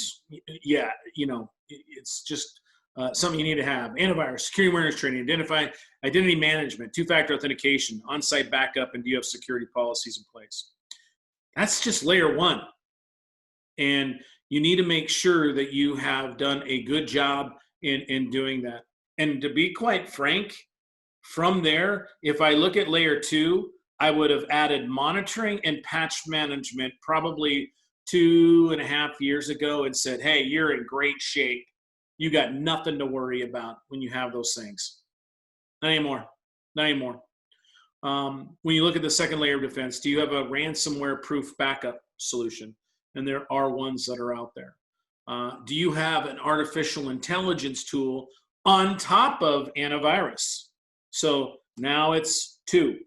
You need to have 2 different types of antivirus. One that is more signature based, and then one is more malware based on that side. The third layer, you know, making sure that you have great monitoring and making sure that you have great patch management as well. The third layer of defense is do you have some type of SIM management tool? This is that logging that Aaron was talking about and what Karen was talking about. Do you have somebody else that is a security operations center looking at it 24/7 and looking at logs and verifying that the bad actors are not trying to get into your system? It's just, you know, you look at these things and you say to yourself, man, do I really need these tools? And the short answer is that what we've seen is banking has adopted all 5 of these layers and have been this way for a very long time. Just ask yourself, when was the last time you heard a bank get hacked? I'm gonna let that soak in for a second. And the answer to that question is it very rarely happens. It very rarely happens. And the reason why is it's just part of their it's kind of like IT second and security is first. In healthcare, security falls typically third in line from that perspective. Having some type of SIM management tool is important. Managed firewalls are important. Again, somebody that's looking at it. Geofencing, meaning that you're not allowing logins or VPNs to come in from, China, because you just don't need it. If it's really outside of your state, do you really even need it? I think you could do a very good job in that, and just by that alone could help out. The fourth layer of defense is making sure that you test and assess. Make sure that you do those yearly risk assessments. Somebody had mentioned, and I'll let Matt and Karen, maybe you can jump back on real quick if you're still there, about it does HHS SRI tool. It's not very helpful, but is it still a requirement to do that? And I believe the answer to be is yes, it is still a requirement. You don't have to use that tool. You can use your own tool. Karen or Matt, do you have a comment on that? Probably not. As the head of our SRA program, I can confirm that that's real. Yeah. So you need to do some. You still need to do it. You need to do a security risk assessment on that side. And then the fifth layer of defense is, you have to make an assumption that everything else breaks down. And then what do you do when that happens? You got to make sure you have a great business continuity and disaster recovery plan. And forgive me, I used Azure. I should have taken that out. But there are lots of different solutions out there. Some can get to be very complicated. Some are less complicated. There's lots of ways of accomplishing all of these things. But what I've done with our clients is really said, okay, kind of taken a highlighter and said, well, we don't have security awareness. We don't have policies. We don't have artificial intelligence. We don't have this, and this. And really identifying these layers and saying to yourself, because the chances of somebody actually attacking you and getting in is significantly reduced as you incorporate each layer of defense. And so I would highly, highly recommend, as the biggest takeaway, is making sure that you, again, we'll make sure that you have this, speaking to your group. And again, one of the things that we run into is sometimes ownership and physicians just don't want to spend the money. That's fine. And then what that means, they're just assuming the risk. And that's okay too. But it is our job from a technology perspective, and it's your jobs as leaders in IT and leaders in your own business to bring this information to the people that do make those decisions and have the final say, so that, one, I'll feel good about, bringing this information to them, but ultimately you'll feel good because you also gave this information. That's it. I want to make sure that you have that. I try to boil this all down. I guess we could, next year we'll only have one slide for that on that side. But Lance, if you want to come back on and wrap us up, I'd greatly appreciate it. The last thing I'll say, guys, is thank you so much for attending. Thank you for being part of this. We had to put this together in a different format. Lance will tell you about next year and what we're planning for next year, but I'll just say it myself. You're all invited. We're planning to be back up in Vail. We're going to have a great conference and have another, hopefully back together again and having a great time. So Lance, take it away.